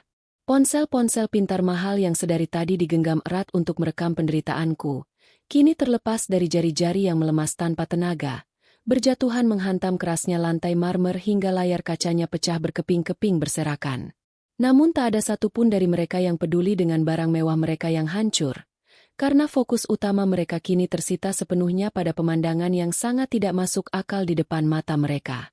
Di sudut lorong sana, tubuh Siska mendadak kehilangan seluruh tulangnya. Lututnya lemas tak bertulang, membuatnya jatuh terduduk lemas di atas lantai marmer yang dingin, mengabaikan gaun sutra mahalnya yang kini kotor menyapu debu. Wajah putihnya yang terawat klinik kecantikan kini berubah warna menjadi seputih kertas kosong tanpa ada setetes pun darah yang mengalir di baliknya. Matanya melotot lebar nyaris keluar, menatapku dengan tatapan kosong penuh kengerian absolut. Dia seolah-olah baru saja melihat malaikat maut yang datang menjemput nyawanya. Sementara itu, Reno, pria pongah yang beberapa menit lalu berteriak lantang menuduhku mencuri jam tangannya, kini berdiri mematung bagaikan disambar petir di siang bolong. Mulutnya terbuka lebar tanpa suara, rahangnya seakan terkunci rapat, dan tubuh besarnya bergetar hebat layaknya penderita demam parah. Tawa sumbang mereka, kesombongan mereka, dan hinaan busuk yang mereka lontarkan, kini telah berbalik menjadi pedang tajam yang siap menebas leher mereka sendiri. Panggung sandiwara telah berakhir, dan kini saatnya pembalasan dendam yang paling memuaskan akan segera aku eksekusi tanpa kenal ampun sedikitpun. Keheningan yang menyelimuti lantai dasar Tunjungan Plaza saat itu bukanlah sekadar keheningan biasa, melainkan sebuah ruang hampa udara yang menyedot habis seluruh pasokan oksigen di sekitarnya. Ribuan pasang mata yang beberapa detik lalu menatapku dengan tatapan merendahkan, penuh kebencian, dan rasa jijik yang luar biasa, kini membelalak lebar dengan pupil yang mengecil karena cengkeraman rasa takut yang absolut. Wajah-wajah angkuh yang sebelumnya menertawakan penderitaanku, kini berubah memucat pasi, seputih kapas yang tak bernyawa. Mereka menahan napas secara serempak, seolah-olah satu tarikan napas saja akan memicu ledakan bom waktu yang siap menghancurkan seluruh gedung raksasa ini menjadi debu. Di tengah lautan ketakutan yang membeku itu, Aku perlahan-lahan melepaskan dekapan eratku pada buku Yasin ibuku. Aku menyimpannya kembali dengan sangat hati-hati ke dalam saku dalam jaket kusamku yang basah, melindunginya agar tidak lagi tersentuh oleh udara kotor yang dipenuhi oleh kesombongan manusia-manusia dangkal ini. Dengan gerakan yang sangat tenang, terukur, dan penuh dengan wibawa yang tak tertandingi, aku mengangkat kedua tanganku dan mulai merapikan kerah jaketku yang tadi sempat ditarik paksa oleh para petugas keamanan. Meskipun pakaian yang membalut tubuhku saat ini hanyalah kain basah yang berbau lumpur dan oli mesin, namun aura kekuasaan yang memancar dari dalam tulang sumsumku membuatku terlihat jauh lebih agung daripada seorang raja yang mengenakan mahkota bertahtakan berlian paling mahal di dunia. Aku membiarkan Bapak Anton, komisaris utama yang memegang kendali atas ribuan triliun aset perusahaan investasiku, tetap dalam posisi membungkuk 90 derajat di hadapanku. Tubuh tuanya masih bergetar hebat. Keringat dingin sebesar biji jagung terus mengalir deras membasahi pelipisnya, menetes perlahan ke atas lantai marmer yang memantulkan bayangan ketakutannya. Belasan pasukan pengawal khusus berjas hitam legam yang berdiri di belakangnya pun ikut menundukkan kepala mereka dalam-dalam. Tidak ada satupun dari mereka yang berani mengangkat pandangan untuk sekadar menatap ujung kakiku. Mereka tahu persis siapa laki-laki berpakaian gembel yang sedang berdiri di hadapan mereka saat ini. Mereka tahu bahwa satu saja jentikan jariku sudah lebih dari cukup untuk meratakan seluruh karir dan kehidupan mereka dengan tanah. Setelah membiarkan ketegangan itu menyiksa batin semua orang selama hampir 1 menit penuh, aku akhirnya membuka mulutku. Untuk pertama kalinya sejak kakiku menginjakan langkah di lorong neraka ini, untuk pertama kalinya setelah aku dihina, dicaci maki, difitnah sebagai pencuri, dan didorong hingga jatuh tersungkur ke lantai, aku memecahkan kesunyian itu dengan suaraku. Suaraku tidak berteriak tinggi, tidak meledak-ledak penuh amarah yang murahan, melainkan mengalir keluar dengan nada bariton yang sangat berat, teramat sangat tenang, namun memiliki daya hancur yang mampu menggetarkan setiap tulang rusuk manusia yang mendengarnya. Anton, panggilku dengan suara pelan namun menggema tajam, memantul dari dinding ke dinding, meresap masuk ke dalam pori-pori setiap orang yang berdiri mematung di sana. Apakah aku pernah mengajarkanmu untuk membangun sebuah kerajaan bisnis yang berlandaskan pada kebusukan hati dan kesombongan mata telanjang? Apakah ini standar operasional pelayanan yang selalu kamu bangga-banggakan dalam setiap rapat dewan direksi di gedung pusat kita? Menghakimi martabat seorang manusia hanya dari seberapa mahal kain yang menempel di tubuhnya. Membiarkan anjing-anjing penjaga bayaranmu menyiksa orang yang lemah tanpa pernah repot-repot mencari tahu di mana letak kebenaran yang sesungguhnya. Bapak Anton tersentak kaget mendengar rentetan pertanyaanku yang menusuk tepat di ulu hatinya. Dia segera menjatuhkan kedua lututnya ke atas lantai marmer, bersimpuh di bawah kakiku dengan air mata penyesalan yang kini benar-benar tumpah membasahi wajah keriputnya. Dia mengatupkan kedua telapak tangannya di depan dada, memohon ampunan dengan suara yang tercekik oleh rasa bersalah yang luar biasa besar. Ampuni hamba, Tuan Direktur Utama. Ampuni kebodohan hamba yang tidak becus mengawasi moral para pekerja di tingkat bawah. Hamba bersumpah demi nama Allah, hamba sama sekali tidak pernah membenarkan tindakan biadab seperti ini terjadi di bawah naungan bendera perusahaan kita. Ini murni adalah kesalahan fatal dan kesombongan pribadi dari manajer operasional yang tidak tahu diri ini. Tuan, hamba siap menerima hukuman apapun atas kelalaian hamba ini.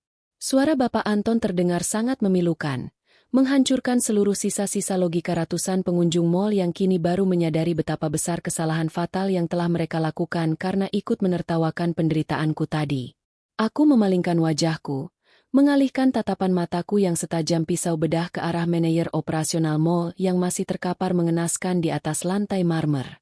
Pria parubaya yang beberapa menit lalu berdiri angkuh membusungkan dadanya bagaikan penguasa dunia itu, kini terlihat tidak lebih berharga daripada seonggok sampah basah yang membusuk di selokan. Darah segar masih menetes perlahan dari sudut bibirnya yang pecah akibat tamparan keras Bapak Anton tadi.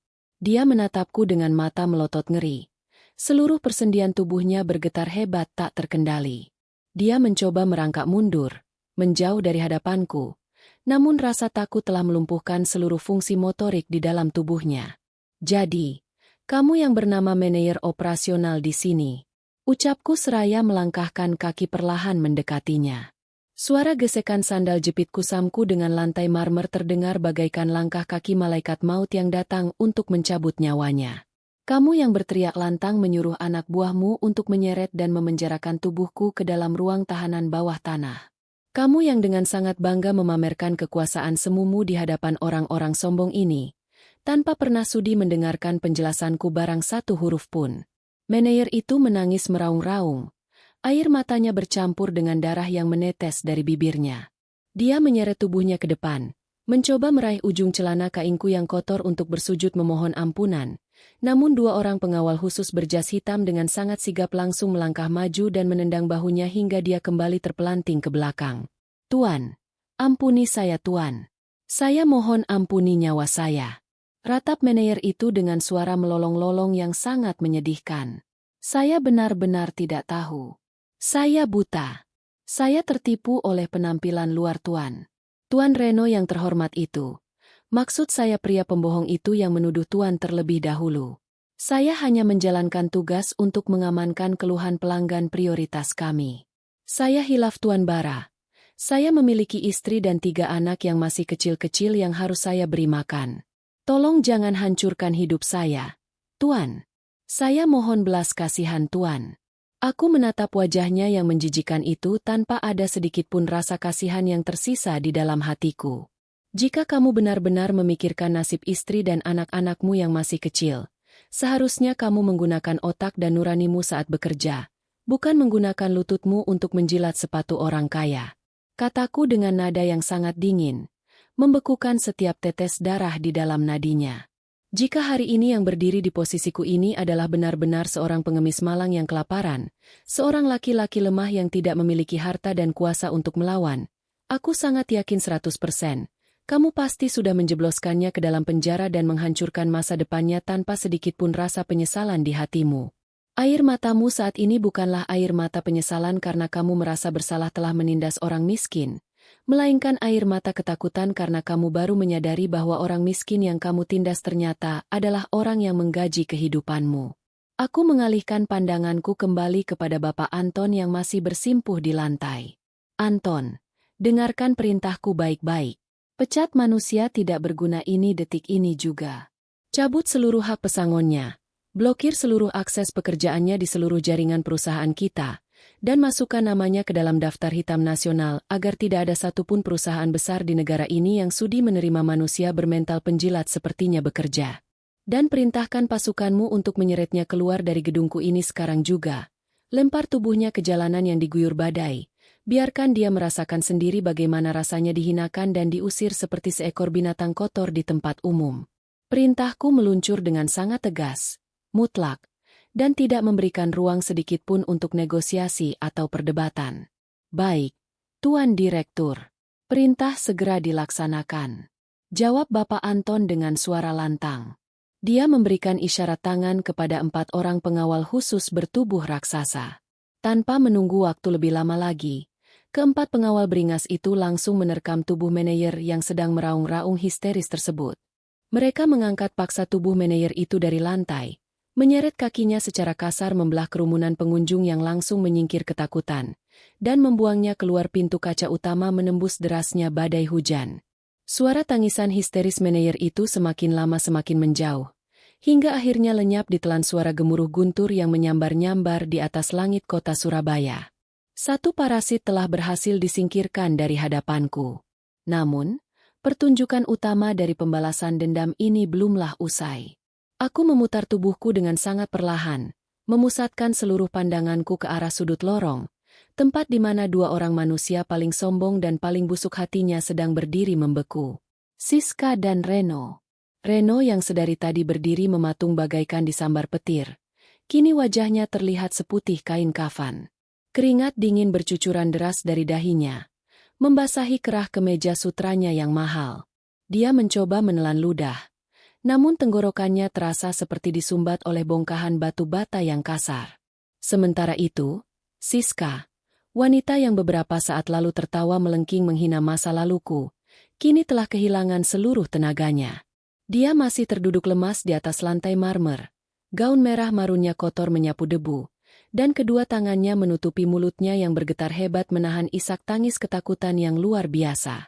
Dia menatapku dengan sepasang mata yang memancarkan kengerian absolut, seolah-olah dia sedang menatap malaikat maut yang datang untuk mencabut nyawanya.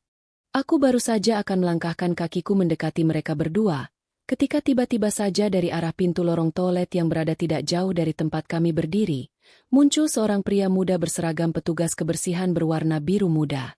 Pria muda itu berlari tergopoh-gopoh menembus kerumunan massa dengan napas terengah-engah.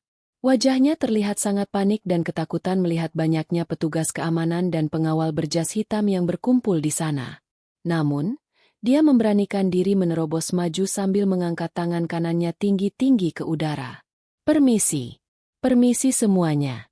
Tolong beri jalan." Teriak petugas kebersihan itu dengan suara bergetar dan putus-putus.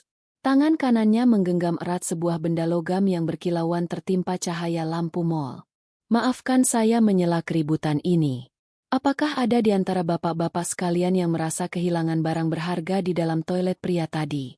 Saya baru saja menemukan jam tangan mewah ini tertinggal tergeletak begitu saja di atas pinggiran wastafel-wastafel ujung di dekat cermin besar." Pernyataan lugu dari petugas kebersihan itu bagaikan sebuah bom nuklir kedua yang meledak tepat di tengah-tengah keheningan lorong Tunjungan Plaza.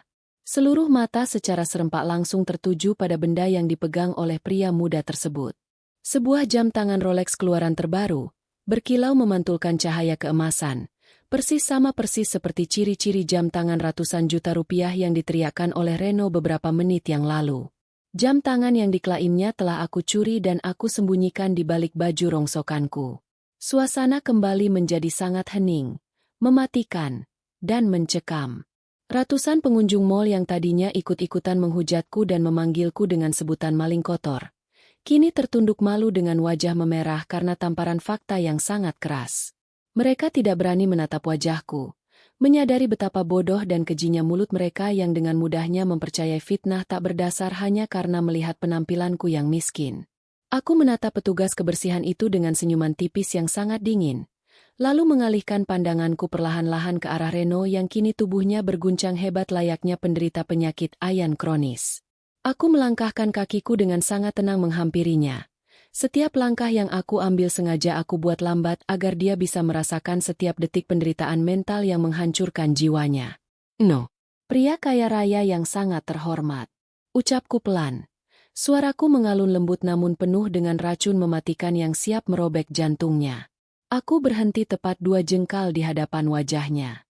Aku menatap lurus ke dalam bola matanya yang bergerak liar ke sana kemari mencari jalan keluar dari mimpi buruk ini. "Coba kamu lihat baik-baik benda yang dipegang oleh petugas kebersihan kita yang jujur itu. Bukankah itu adalah jam tangan Rolex edisi terbatas milikmu yang sangat berharga itu? Jam tangan yang kamu katakan telah aku curi saat aku menabrak tubuhmu tadi." Ternyata, kecerobohan dan penyakit pikun di otakmu yang bodoh itu telah membuatmu meninggalkannya begitu saja di atas wastafel setelah kamu mencuci tanganmu yang kotor. Dan dengan sangat mudahnya, tanpa sedikit pun rasa bersalah di dalam hatimu, kamu berteriak lantang menuduh orang miskin sepertiku sebagai pencurinya. Reno menelan ludah dengan suara tegukan yang terdengar sangat keras dan menyedihkan. Bibirnya bergetar hebat, mencoba merangkai kata-kata pembelaan diri, namun tidak ada satupun suara yang berhasil keluar dari pita suaranya. Dia tertangkap basah, terbukti secara sah dan meyakinkan di depan ratusan pasang mata sebagai seorang pembohong besar, pemfitnah keji, dan manusia berhati busuk yang mencoba menghancurkan hidup orang lain hanya demi memuaskan ego kesombongannya sendiri. "Pak Bara saya. Maksud saya Tuan Bara, saya benar-benar minta maaf." Suara Reno akhirnya keluar terbata-bata, pecah, dan terdengar sangat menjijikan seperti rintihan seekor tikus got yang terjepit perangkap besi. "Saya panik tadi. Saya tidak sengaja menuduh Tuan, saya bersumpah saya hilaf. Tolong jangan penjarakan saya, Tuan. Saya bersedia membayar ganti rugi berapapun yang Tuan minta. Saya bersedia berlutut mencium kaki Tuan, tolong ampuni saya." Reno, pria berbadan besar yang beberapa menit lalu berteriak arogan meminta polisi untuk menyeretku ke ruang tahanan bawah tanah, kini tubuhnya ambruk ke atas lantai marmer. Dia bersujud mencium debu di dekat ujung sandal jepitku, kedua tangannya memegangi pergelangan kakiku dengan sangat erat, Air mata membasahi wajahnya yang memerah karena menahan malu yang luar biasa besar di hadapan ratusan pengunjung mal yang kini menatapnya dengan tatapan jijik dan merendahkan.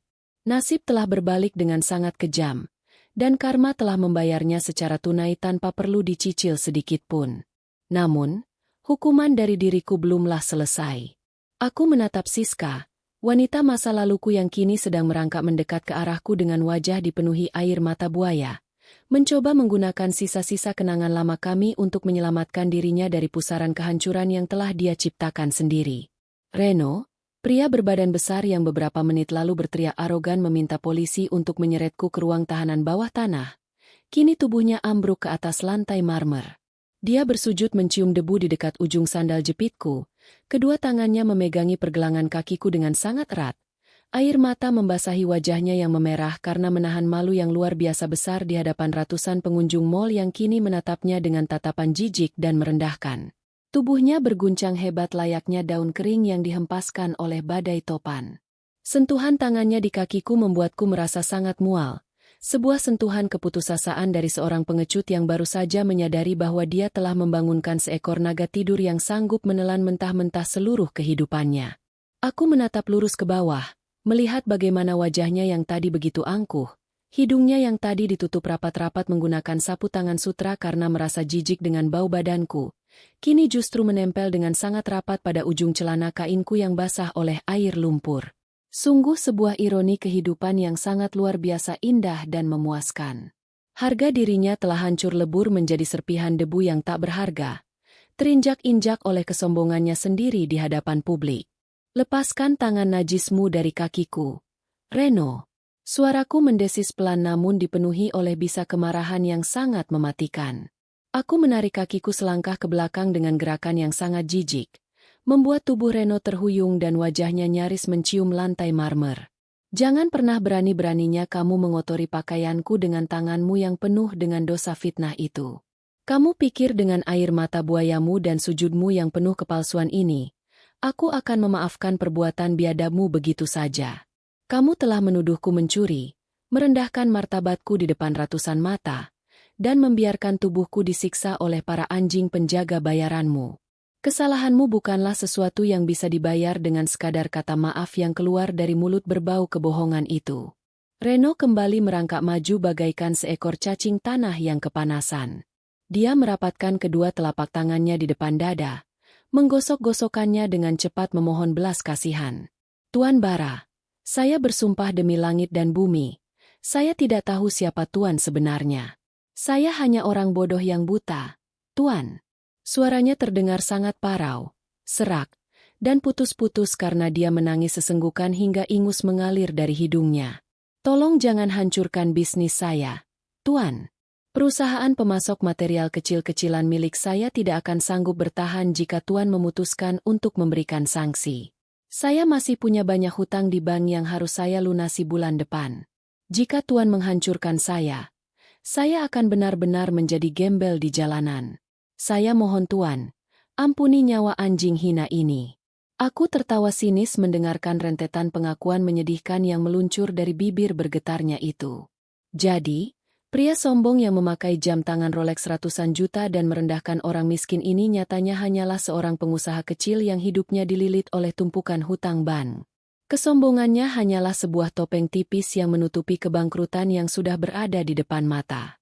Sungguh pemandangan yang sangat memuakkan. Aku tidak perlu repot-repot menggerakkan tanganku untuk menghancurkan bisnis kecilmu yang menyedihkan itu, Reno. Ucapku dengan nada suara yang sedingin es di kutub utara. Kebusukan hatimu sendirilah yang akan menenggelamkanmu ke dasar neraka. Kamu merasa sangat berkuasa ketika melihat seseorang yang lebih lemah darimu, tapi nyatanya kamu hanyalah seekor pengecut yang langsung bersujud menangis saat melihat seseorang yang memiliki kekuatan 1000 kali lipat lebih besar bersembunyi di balik pakaian miskin ini. Aku memalingkan wajahku dari pria menjijikan itu, membiarkannya terus meratap dan memukuli kepalanya sendiri ke lantai marmer penyesalan. Kini, pandanganku beralih sepenuhnya pada sosok yang sedari tadi menjadi sumber luka paling dalam di hatiku. Sosok wanita yang 5 tahun lalu pernah menjadi pusat dari seluruh duniaku, namun pada akhirnya menggoreskan sayatan pengkhianatan paling berdarah di dalam sejarah hidupku. Wanita itu kini tidak lagi berdiri angkuh menyilangkan tangannya di dada. Gaun mewah berwarna merah marun yang membungkus tubuh moleknya kini telah berantakan, basah oleh keringat dingin, dan kotor terkena debu lantai. Riasan wajahnya yang sangat tebal dan mahal telah hancur lebur tanpa sisa, luntur oleh aliran deras air mata ketakutan yang terus-menerus keluar dari kedua matanya, meninggalkan jejak-jejak hitam maskara yang mengalir turun membelah pipinya. Wajahnya yang dulu selalu terlihat sangat cantik dan menawan di mataku, kini terlihat jauh lebih menyeramkan daripada seorang badut jalanan yang luntur riasannya saat terguyur hujan badai. Melihat tatapan mataku yang akhirnya tertuju kepadanya, Siska seolah-olah menemukan sebuah celah harapan yang sangat sempit untuk menyelamatkan hidupnya dari kehancuran absolut. Dengan gerakan yang sangat tertatih-tatih dan sisa-sisa tenaga yang masih dia miliki, wanita itu merangkak pelan di atas lantai marmer yang dingin, menyeret gaun mahalnya seperti sehelai kain pel kotor. Dia mengabaikan tatapan ratusan pasang mata yang kini menatapnya dengan penuh rasa jijik dan cemoohan. Harga dirinya telah menguap entah kemana, digantikan oleh insting bertahan hidup yang sangat primitif dan memalukan. Siska berhenti tepat di hadapanku. Jari jemarinya yang lentik dan dihiasi oleh cincin berlian palsu itu bergerak gemetar, perlahan-lahan menjulur ke depan, mencoba untuk meraih ujung jaket kusamku. Namun, sebelum jari tangannya yang kotor itu berhasil menyentuh kain jaketku, salah satu pengawal khusus berjas hitam yang berdiri di belakang Bapak Anton langsung mengambil langkah kilat ke depan. Dengan gerakan militer yang sangat cepat dan tanpa ampun, pengawal itu menendang tangan Siska dengan ujung sepatu kulitnya yang keras, membuat wanita itu memekik kesakitan dan menarik tangannya kembali ke depan dada. "Jangan berani-beraninya kamu menyentuh Tuan Direktur. Dasar wanita rendahan," bentak pengawal itu dengan suara bariton yang sangat menggelegar. Matanya membelalak tajam siap untuk mematahkan leher Siska jika dia berani melakukan gerakan mencurigakan sekecil apapun. Baraseng. Suara Siska keluar dengan sangat pelan, bergetar hebat, dan dipenuhi oleh isak tangis yang terdengar sangat memuakkan di telingaku. Panggilannya yang menggunakan kata sayang itu membuat isi perutku serasa diaduk-aduk dan ingin muntah seketika. Dia mendongakkan kepalanya, menatapku dengan sepasang mata yang sengaja dibulatkan untuk memancing belas kasihanku. "Ini aku Bara, Siska. Wanita yang dulu sangat kamu cintai dengan segenap jiwa ragamu. Kamu masih ingat kepadaku kan, sayang? Tolong suruh pengawal-pengawalmu ini mundur. Bara, aku takut. Aku benar-benar ketakutan. Bara." Aku berdiri mematung bagaikan sebuah patung baja yang tak memiliki perasaan. Aku menatap lurus ke dalam bola matanya yang dipenuhi oleh kabut kepalsuan tingkat tinggi. "Menarik sekali, Siska," jawabku dengan suara yang sangat tenang dan mendatar, namun memiliki daya hancur yang sanggup merobek-robek gendang telinganya. Beberapa menit yang lalu, tepat di lorong ini, di depan puluhan mata yang menatapku rendah, kamu dengan sangat lantang memanggilku gembel kotor. Kamu memanggilku pencuri miskin, sampah masyarakat, dan kamu menertawakan penderitaanku saat tubuhku didorong paksa menghantam lantai. Dan sekarang, dalam hitungan detik setelah kamu mengetahui kedudukanku yang sebenarnya, lidahmu yang berbisa itu tiba-tiba saja berubah menjadi sangat manis dan memanggilku sayang. Sungguh sebuah pertunjukan sulap murahan yang sangat luar biasa menjijikan. Air mata Siska mengalir semakin deras membanjiri wajahnya yang hancur. Dia menggeleng-gelengkan kepalanya dengan cepat, mencoba untuk menyangkal semua fakta kejam yang baru saja aku lontarkan tepat di depan wajahnya. "Tidak, Bara. Bukan begitu maksudku." Aku meratap Siska dengan suara yang terputus-putus oleh isak tangis buaya. "Aku hanya terbawa suasana tadi. Pria brengsek bernama Reno ini yang lebih dulu memfitnahmu. Dia yang memprovokasi semua orang. Aku sama sekali tidak pernah berniat untuk menyakiti hatimu, Bara. Demi Allah, aku bersumpah." Aku tersenyum miring, sebuah senyuman yang menyiratkan rasa muak yang sudah mencapai puncaknya. "Kamu selalu saja pandai mencari kambing hitam atas kebusukan hatimu sendiri, Siska. Persis seperti apa yang kamu lakukan kepadaku 5 tahun yang lalu di kota Kediri. Apakah kamu sudah lupa dengan malam badai itu?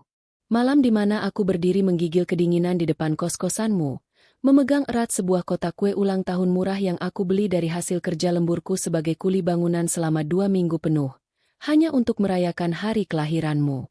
Aku memotong kalimatnya dengan nada suara yang perlahan-lahan mulai meninggi, membiarkan kemarahan masa lalu yang sudah lama terpendam akhirnya meledak keluar dari rongga dadaku. Siska terdiam membeku seketika. Tubuhnya menegang kaku. Mulutnya terbuka namun tak ada satupun suara yang keluar. Matanya membelalak lebar menyadari bahwa aku sama sekali belum melupakan kejadian paling kejam dalam hidupku itu. Malam itu kamu keluar dari pintu dengan pakaian yang sangat cantik. Tapi bukan untuk menemuiku. Lanjutku dengan suara yang bergema di seluruh penjuru lorong, memastikan setiap manusia di tempat itu mendengar sejarah kebusukannya. Kamu keluar untuk masuk ke dalam mobil sedan mewah milik pria berhidung belang yang menjemputmu. Saat aku memanggil namamu dan menyodorkan kue itu, kamu menatapku dengan tatapan penuh rasa jijik, tatapan yang sama persis seperti yang kamu berikan kepadaku beberapa menit yang lalu. Kamu melemparkan kotak kue itu ke tanah yang becek, menginjaknya hingga hancur berkeping-keping berserta seluruh harga diriku sebagai seorang laki-laki. Kamu berteriak di depan wajahku bahwa kamu tidak akan pernah sudi hidup melarat bersama kuli bangunan kotor sepertiku.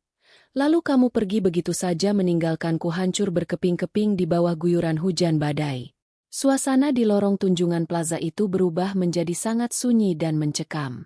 Ratusan pasang mata yang sedari tadi menyaksikan pertunjukan ini kini menatap Siska dengan tatapan yang penuh dengan kebencian dan kutukan yang sangat mendalam. Bisik-bisik hujatan mulai terdengar kembali, namun kali ini bukan ditujukan kepadaku, melainkan diarahkan sepenuhnya kepada wanita ular yang sedang bersimpuh di atas lantai marmer tersebut. Dasar wanita matre tidak tahu diri. Benar-benar wanita berhati iblis. Pantas saja dia memfitnah laki-laki sebaik itu. Begitulah suara-suara dari kerumunan massa yang kini berbalik menghancurkan mental Siska secara brutal dan tak kenal ampun. Tapi aku menyesal. Bara. Aku sungguh-sungguh menyesal. Siska berteriak histeris, menutupi telinganya dengan kedua tangan mencoba menahan hujatan dari orang-orang di sekitarnya. Selama ini aku hidup dalam penyesalan yang sangat dalam. Pria-pria kaya yang aku kencani semuanya hanyalah bajingan yang hanya menginginkan tubuhku. Tidak ada satupun dari mereka yang memiliki cinta setulus hatimu, Bara. Aku menyadari bahwa kamu adalah satu-satunya pria yang benar-benar peduli padaku. Tolong, Bara. Tolong beri aku kesempatan kedua. Aku berjanji akan menjadi istri yang baik untukmu. Aku akan melayanimu seumur hidupku. Mari kita mulai semuanya dari awal lagi. Bara sayang, aku mohon padamu. Pernyataan menjijikan itu benar-benar membuat batas kesabaranku habis tak bersisa. Aku melangkah maju satu langkah, menundukkan wajahku ke arahnya, dan menatap lurus menembus manik matanya yang dipenuhi oleh keserakahan yang tak pernah padam. Aku menarik napas panjang, mengumpulkan seluruh wibawa yang aku miliki, dan menjatuhkan vonis terakhir yang akan mengakhiri penderitaan panjang ini. Simpan air mata palsumu itu, Siska. Ucapku dengan nada suara yang sangat tenang namun membawa hawa kematian yang membekukan jiwa. Kamu tidak menyesal karena telah meninggalkan dan menyakiti hatiku. Kamu hanya menyesal karena kamu menyadari bahwa pria miskin yang dulu kamu injak-injak harga dirinya kini telah menjelma menjadi seorang triliuner yang bisa membeli nyawamu dengan sangat mudah. Kamu tidak mencintaiku. Kamu hanya mencintai kekuasaan dan kekayaan yang sekarang berada di dalam genggamanku. Aku menegakkan tubuhku kembali. Berdiri menjulang tinggi menatapnya bagaikan seorang dewa keadilan yang sedang memberikan hukuman mutlak kepada pendosa yang paling hina. Kemiskinan harta bisa diubah dengan kerja keras dan ketekunan. Siska. Alhamdulillah, Allah telah mengangkat derajatku dari kubangan lumpur kemiskinan menjadi seperti sekarang ini. Tapi kemiskinan hati, kesombongan, dan kebusukan jiwa seperti yang kalian berdua miliki, selamanya akan membuat kalian menjadi pengemis rasa hormat yang sangat hina di mata manusia dan di mata Tuhan. Tidak ada kesempatan kedua untuk pengkhianat dan pemfitnah berhati iblis seperti kalian. Aku menolehkan kepalaku ke arah samping, memanggil tangan kananku dengan suara lantang yang menggelegar ke seluruh penjuru ruangan. Anton, kemari kamu. Bapak Anton, yang sedari tadi masih mempertahankan posisi menunduknya dengan sangat patuh di belakangku, segera melangkah maju dengan cepat dan kembali membungkukkan badannya 90 derajat tepat di sampingku. Siap sedia menerima perintah mutlak, Tuan Direktur Utama. Jawab Bapak Anton dengan suara tegas yang menggema, menunjukkan kesetiaan tanpa batas yang dia miliki kepadaku. Dengarkan perintahku dan pastikan ini dieksekusi detik ini juga tanpa ada kesalahan sedikit pun. Kataku seraya menudingkan jari telunjukku lurus-lurus ke arah Siska dan Reno yang kini saling berpelukan meringkuk ketakutan di atas lantai. Masukkan nama kedua manusia sampah ini ke dalam daftar hitam permanen tingkat paling tinggi di seluruh jaringan bisnis dan properti yang kita miliki. Pastikan wajah mereka, identitas mereka, dan sidik jari mereka disebar ke seluruh sistem keamanan. Mulai detik ini dan sampai kapanpun juga, mereka diharamkan untuk menginjakan kaki kotor mereka di Tunjungan Plaza ini, di Pakuwon Mall, di seluruh pusat perbelanjaan milik kita di Jakarta, Bali, dan di seluruh pelosok negeri ini. Jika ada satu saja satpam yang berani membiarkan mereka masuk barang selangkah pun, aku akan memecat seluruh jajaran manajemen di tempat itu. Tubuh Siska dan Reno tersentak keras bagaikan tersambar petir mendengarkan vonis hukuman yang sangat mengerikan itu. Mereka baru saja diasingkan secara sosial dari seluruh tempat elit di negeri ini. Mereka tidak akan pernah lagi bisa memamerkan kesombongan mereka di tempat-tempat mewah. Hidup mereka telah tamat. Dan satu hal lagi, Anton, lanjutku dengan nada suara yang semakin dingin dan mematikan. Perintahkan pasukan pengawal khususmu ini untuk menyeret kedua manusia berhati busuk ini keluar dari wilayahku sekarang juga. Jangan biarkan mereka berjalan dengan kaki mereka sendiri. Seret mereka seperti membuang kantong sampah yang sudah membusuk. Lemparkan tubuh mereka ke aspal jalan raya yang basah di luar sana. Biarkan mereka merasakan dinginnya badai dan hinanya diusir seperti binatang liar di tengah keramaian. Bersihkan lantai yang baru saja mereka sentuh dengan cairan disinfektan paling kuat. Aku tidak ingin ada sisa-sisa bakteri kesombongan mereka yang tertinggal di gedungku ini. Siap laksanakan, Tuan Bara. Hukuman akan segera dieksekusi. Jawab Bapak Anton dengan sangat sigap. Dia segera mengangkat tangan kanannya tinggi-tinggi di udara, memberikan isyarat komando yang sangat tegas kepada belasan pengawal khusus berjas hitam yang berbaris rapi di belakangnya. Seret mereka keluar sekarang juga. Jangan beri ampun.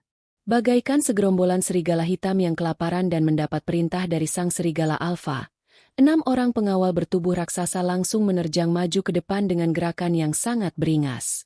Tanpa mempedulikan jeritan histeris dan tangisan lolongan minta ampun dari Siska dan Reno, para pengawal itu langsung mencengkeram kasar kerah kemeja Reno dan lengan gaun mewah Siska.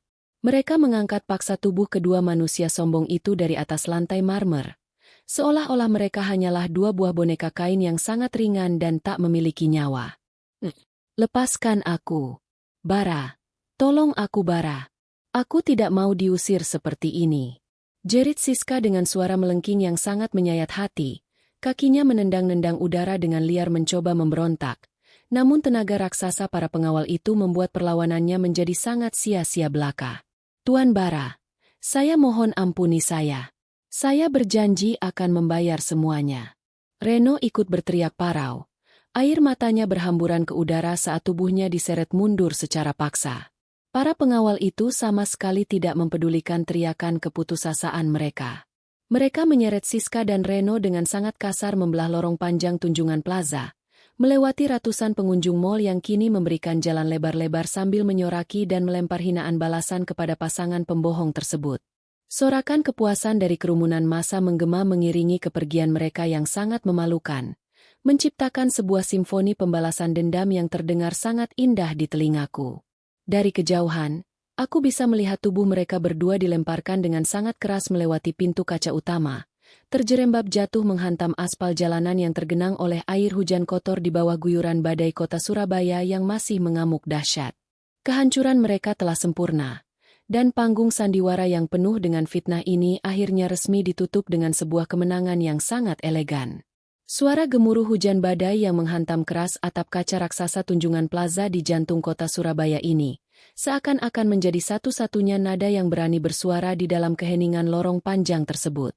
Jeritan histeris Siska dan lolongan keputusasaan Reno telah lama tertelan oleh kejamnya alam di luar sana, namun gema kehancuran masa depan mereka berdua masih terasa sangat kental mengudara, mencekik leher setiap manusia sombong yang masih berdiri mematung di sekitarku.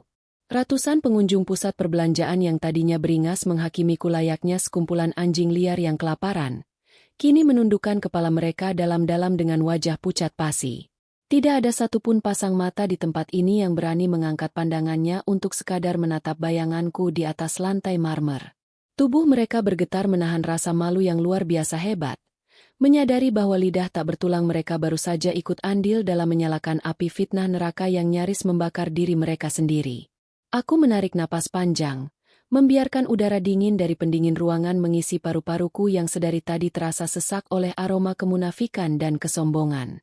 Pertunjukan eksekusi hukuman bagi para pemfitnah itu telah selesai. Namun masih ada satu urusan sangat penting yang belum aku selesaikan di tempat ini.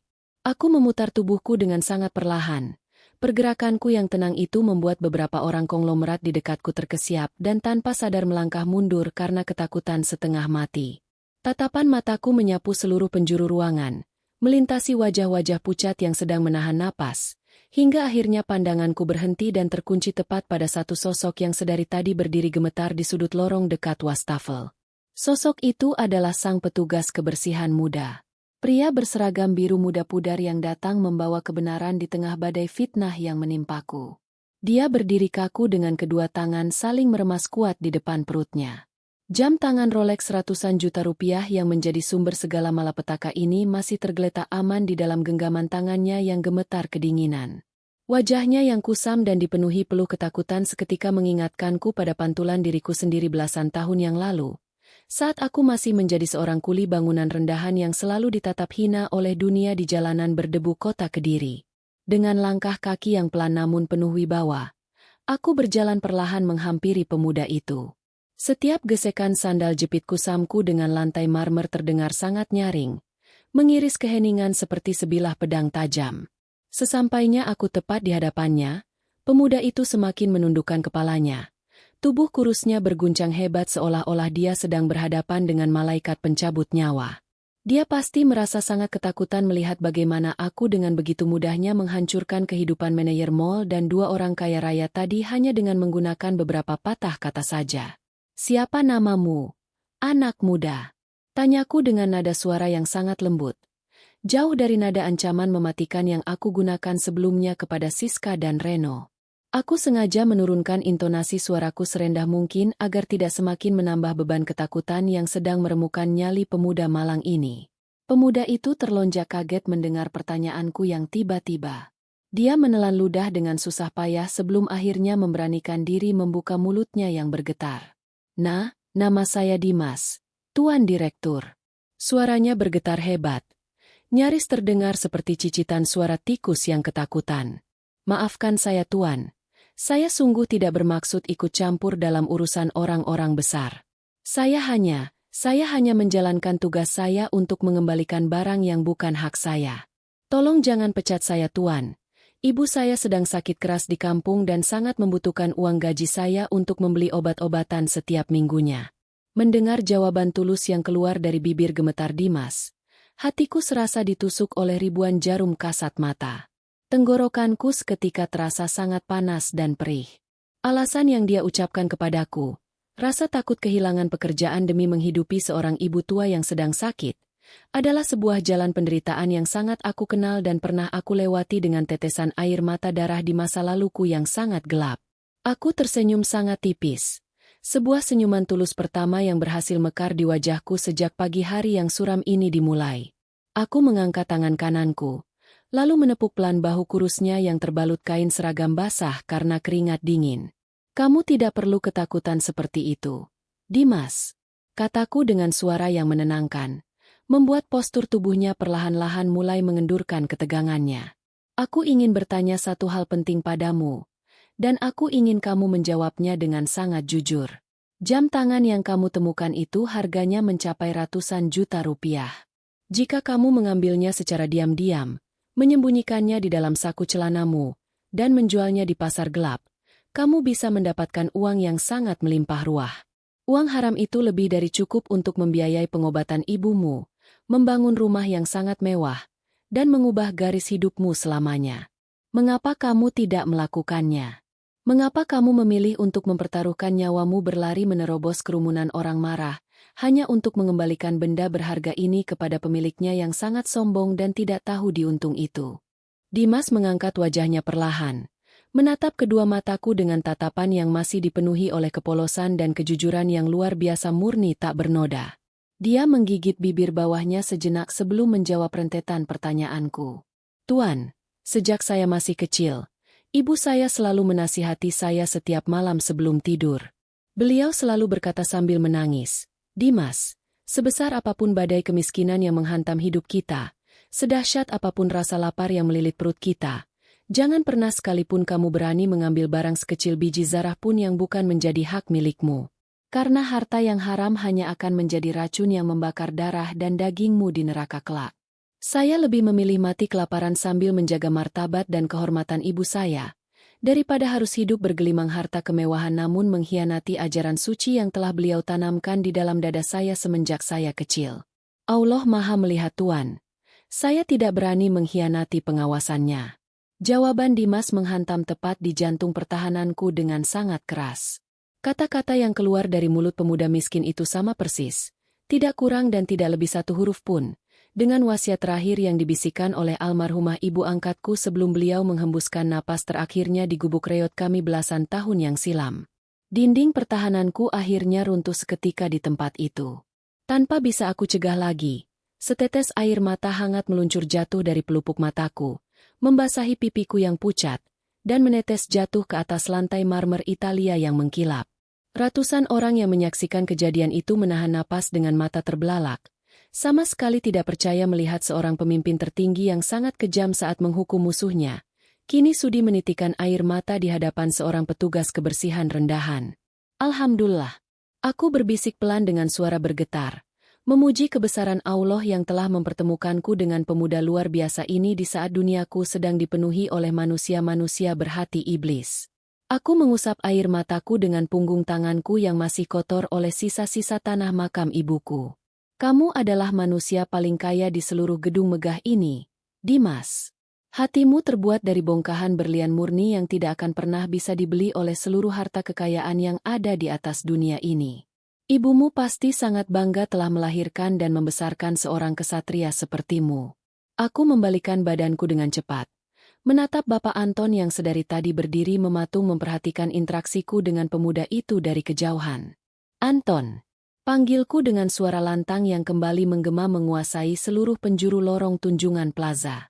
Siap Tuan Direktur Utama. Sahut Bapak Anton seraya melangkah maju dan membungkukkan badannya dengan sangat hormat di sampingku. Dengarkan perintahku ini dan catat baik-baik di dalam otakmu. Lanjutku sambil menunjuk ke arah Dimas yang kebingungan melihat perubahan situasinya. Detik ini juga, aku ingin kamu menaikkan jabatan pemuda bernama Dimas ini ke tingkat yang lebih tinggi. Dia tidak lagi bekerja sebagai petugas kebersihan yang menyapu lantai. Angkat dia menjadi kepala pengawas fasilitas utama untuk seluruh jaringan mal elit milik kita di wilayah Jawa Timur. Berikan dia fasilitas mobil dinas keluaran terbaru, serta asuransi kesehatan kelas 1 yang akan menanggung penuh seluruh biaya perawatan medis ibunya di rumah sakit terbaik di kota Surabaya ini tanpa batas biaya sedikit pun. Dan satu hal lagi yang paling penting, Anton, cairkan dana pribadi dari rekening utamaku sebesar 1 miliar rupiah, dan transfer ke rekening pemuda ini pada hari ini juga. Itu adalah hadiah kecil dariku untuk menghargai kejujuran dan air mata ibunya. Aku ingin melihat laporan eksekusi perpindahan jabatan ini di meja kerjaku besok pagi sebelum matahari terbit di ufuk timur. Mendengar rentetan hadiah luar biasa dan tak masuk akal yang meluncur deras dari bibirku, seluruh tulang di dalam tubuh Dimas seketika lemas. Dia langsung ambruk ke atas lantai marmer. Dia bersujud syukur mencium lantai sambil menangis tersedu-sedu, menyembunyikan wajahnya di balik kedua telapak tangannya. Ya Allah, Tuan! Terima kasih Tuan. Terima kasih banyak atas kemurahan hati Tuan. Ibu saya bisa sembuh Tuan. Suaranya melolong-lolong menembus atap gedung, menyayat hati siapapun yang mendengarnya karena diliputi oleh rasa haru yang teramat dalam. Bapak Anton segera memerintahkan 2 orang staf eksekutif untuk membantu Dimas berdiri tegak dan mengurus semua keperluan administrasi hadiahnya detik itu juga. Sementara itu, ratusan pengunjung mal yang sedari tadi berdiri mengelilingi kami kembali terkesiap luar biasa. Bisik-bisik kekaguman dan rasa hormat mulai terdengar bersahutan, menggantikan hujatan dan fitnah kotor yang sedari tadi mereka lontarkan ke arahku. Mereka baru saja menyaksikan secara langsung dengan mata kepala mereka sendiri, bagaimana sebuah keadilan sejati ditegakkan dengan sangat indah dan elegan. Manusia sombong dihancurkan martabatnya hingga ke dasar neraka, sementara manusia jujur yang terpinggirkan diangkat derajatnya hingga menyentuh langit ketujuh di hari yang sama. Aku merapatkan kembali kerah jaket kusamku yang masih basah dan terasa semakin dingin menembus pori-pori kulitku. Rasa lelah yang luar biasa hebat tiba-tiba saja menyerang seluruh persendian tubuhku. Aku sudah menyelesaikan tugasku di tempat ini dengan sangat baik. Aku sudah sangat muak menghirup udara yang dipenuhi oleh bau kemewahan palsu orang-orang di sekelilingku ini. Anton, siapkan mobilku. Aku ingin pulang sekarang juga. Kataku pelan tanpa sedikit pun menoleh ke arahnya. Baik Tuan. Apakah Tuan ingin kami membawakan pakaian ganti dari butik pakaian mewah di lantai atas terlebih dahulu? Pakaian Tuan sangat basah dan penuh noda kotor. Hamba sangat khawatir Tuan akan jatuh sakit jika terus mengenakannya di dalam perjalanan. Tawar Bapak Anton dengan nada suara yang sangat hati-hati, penuh rasa hormat dan perhatian yang mendalam. Aku menggelengkan kepalaku dengan sangat tegas untuk menolak tawaran tersebut. Tidak perlu repot-repot, Anton. Biarkan pakaian lusuh ini tetap menempel di badanku sampai aku tiba di pintu rumah nanti. Biarkan air hujan yang dingin dan lumpur kotor dari makam ibuku ini menjadi saksi bisu, agar aku selalu ingat selamanya, bahwa di balik gemerlapnya harta yang Allah titipkan kepadaku saat ini, aku tetaplah hanyalah seorang hamba yang sangat lemah dan tidak memiliki daya apapun. Harta dan kekuasaan ini hanyalah sebuah ujian titipan, dan kapan saja Sang Pencipta bisa mengambilnya kembali hingga tak tersisa jika aku mulai berani berjalan di atas buminya dengan dada membusung penuh kesombongan. Biarkan aku pulang dengan wujud gembel ini. Jangan ada satu orang pun yang berani melarang langkahku. Bapak Anton menundukkan kepalanya dalam-dalam, sama sekali tidak berani membantah keputusanku sedikitpun. Sesuai perintah Tuan. Pasukan pengawal khusus sudah membersihkan jalur keluar utama untuk Tuan. Mari hamba antar menuju kendaraan pribadi Tuan. Dengan dikawal ketat oleh belasan pasukan khusus berjas hitam legam yang membentuk barisan pelindung kokoh di sisi kanan dan kiriku, aku melangkahkan kaki perlahan meninggalkan lorong penuh sejarah dan air mata itu. Sepanjang langkah kakiku menuju pintu keluar utama, ratusan pengunjung mal dari kalangan elit menepi dengan sangat teratur, memberikan jalan yang sangat luas bagaikan lautan merah yang terbelah dua. Mereka semua menundukkan kepala dalam-dalam tanpa disuruh, memberikan sebuah penghormatan tanpa suara yang lahir dari rasa segan dan kekaguman yang luar biasa besar. Tidak ada lagi tatapan jijik yang menusuk, tidak ada lagi senyum merendahkan yang menyakitkan hati. Yang tersisa hanyalah ketundukan mutlak kepada kekuatan integritas dan kejujuran yang baru saja mereka saksikan secara nyata.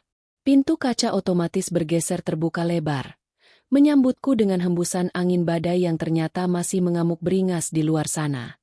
Tepat di depan area penurunan penumpang, sebuah mobil mewah jenis sedan limusin berwarna hitam pekat terparkir dengan sangat anggunnya. Pintu belakang mobil itu telah dibukakan lebar-lebar oleh seorang supir pribadi berseragam rapi yang berdiri tegap menembus rintik hujan lebat menggunakan sebuah payung hitam berukuran besar. Saat aku hendak melangkahkan kaki kananku masuk ke dalam kabin mobil yang terasa hangat dan mewah itu, ekor mataku tanpa sengaja menangkap sebuah pemandangan yang sangat menyedihkan di sudut area parkir luar yang tidak memiliki atap pelindung. Di sana, tepat di bawah guyuran hujan badai yang sangat deras dan tak kenal ampun, terlihat dua sosok manusia yang sedang meringkuk kedinginan memeluk lutut mereka sendiri di atas aspal jalan raya. Siska dan Reno. Pakaian sutra mahal dan gaun mewah yang mereka banggakan tadi kini telah basah kuyup berlumuran lumpur kotor dan genangan air jalanan.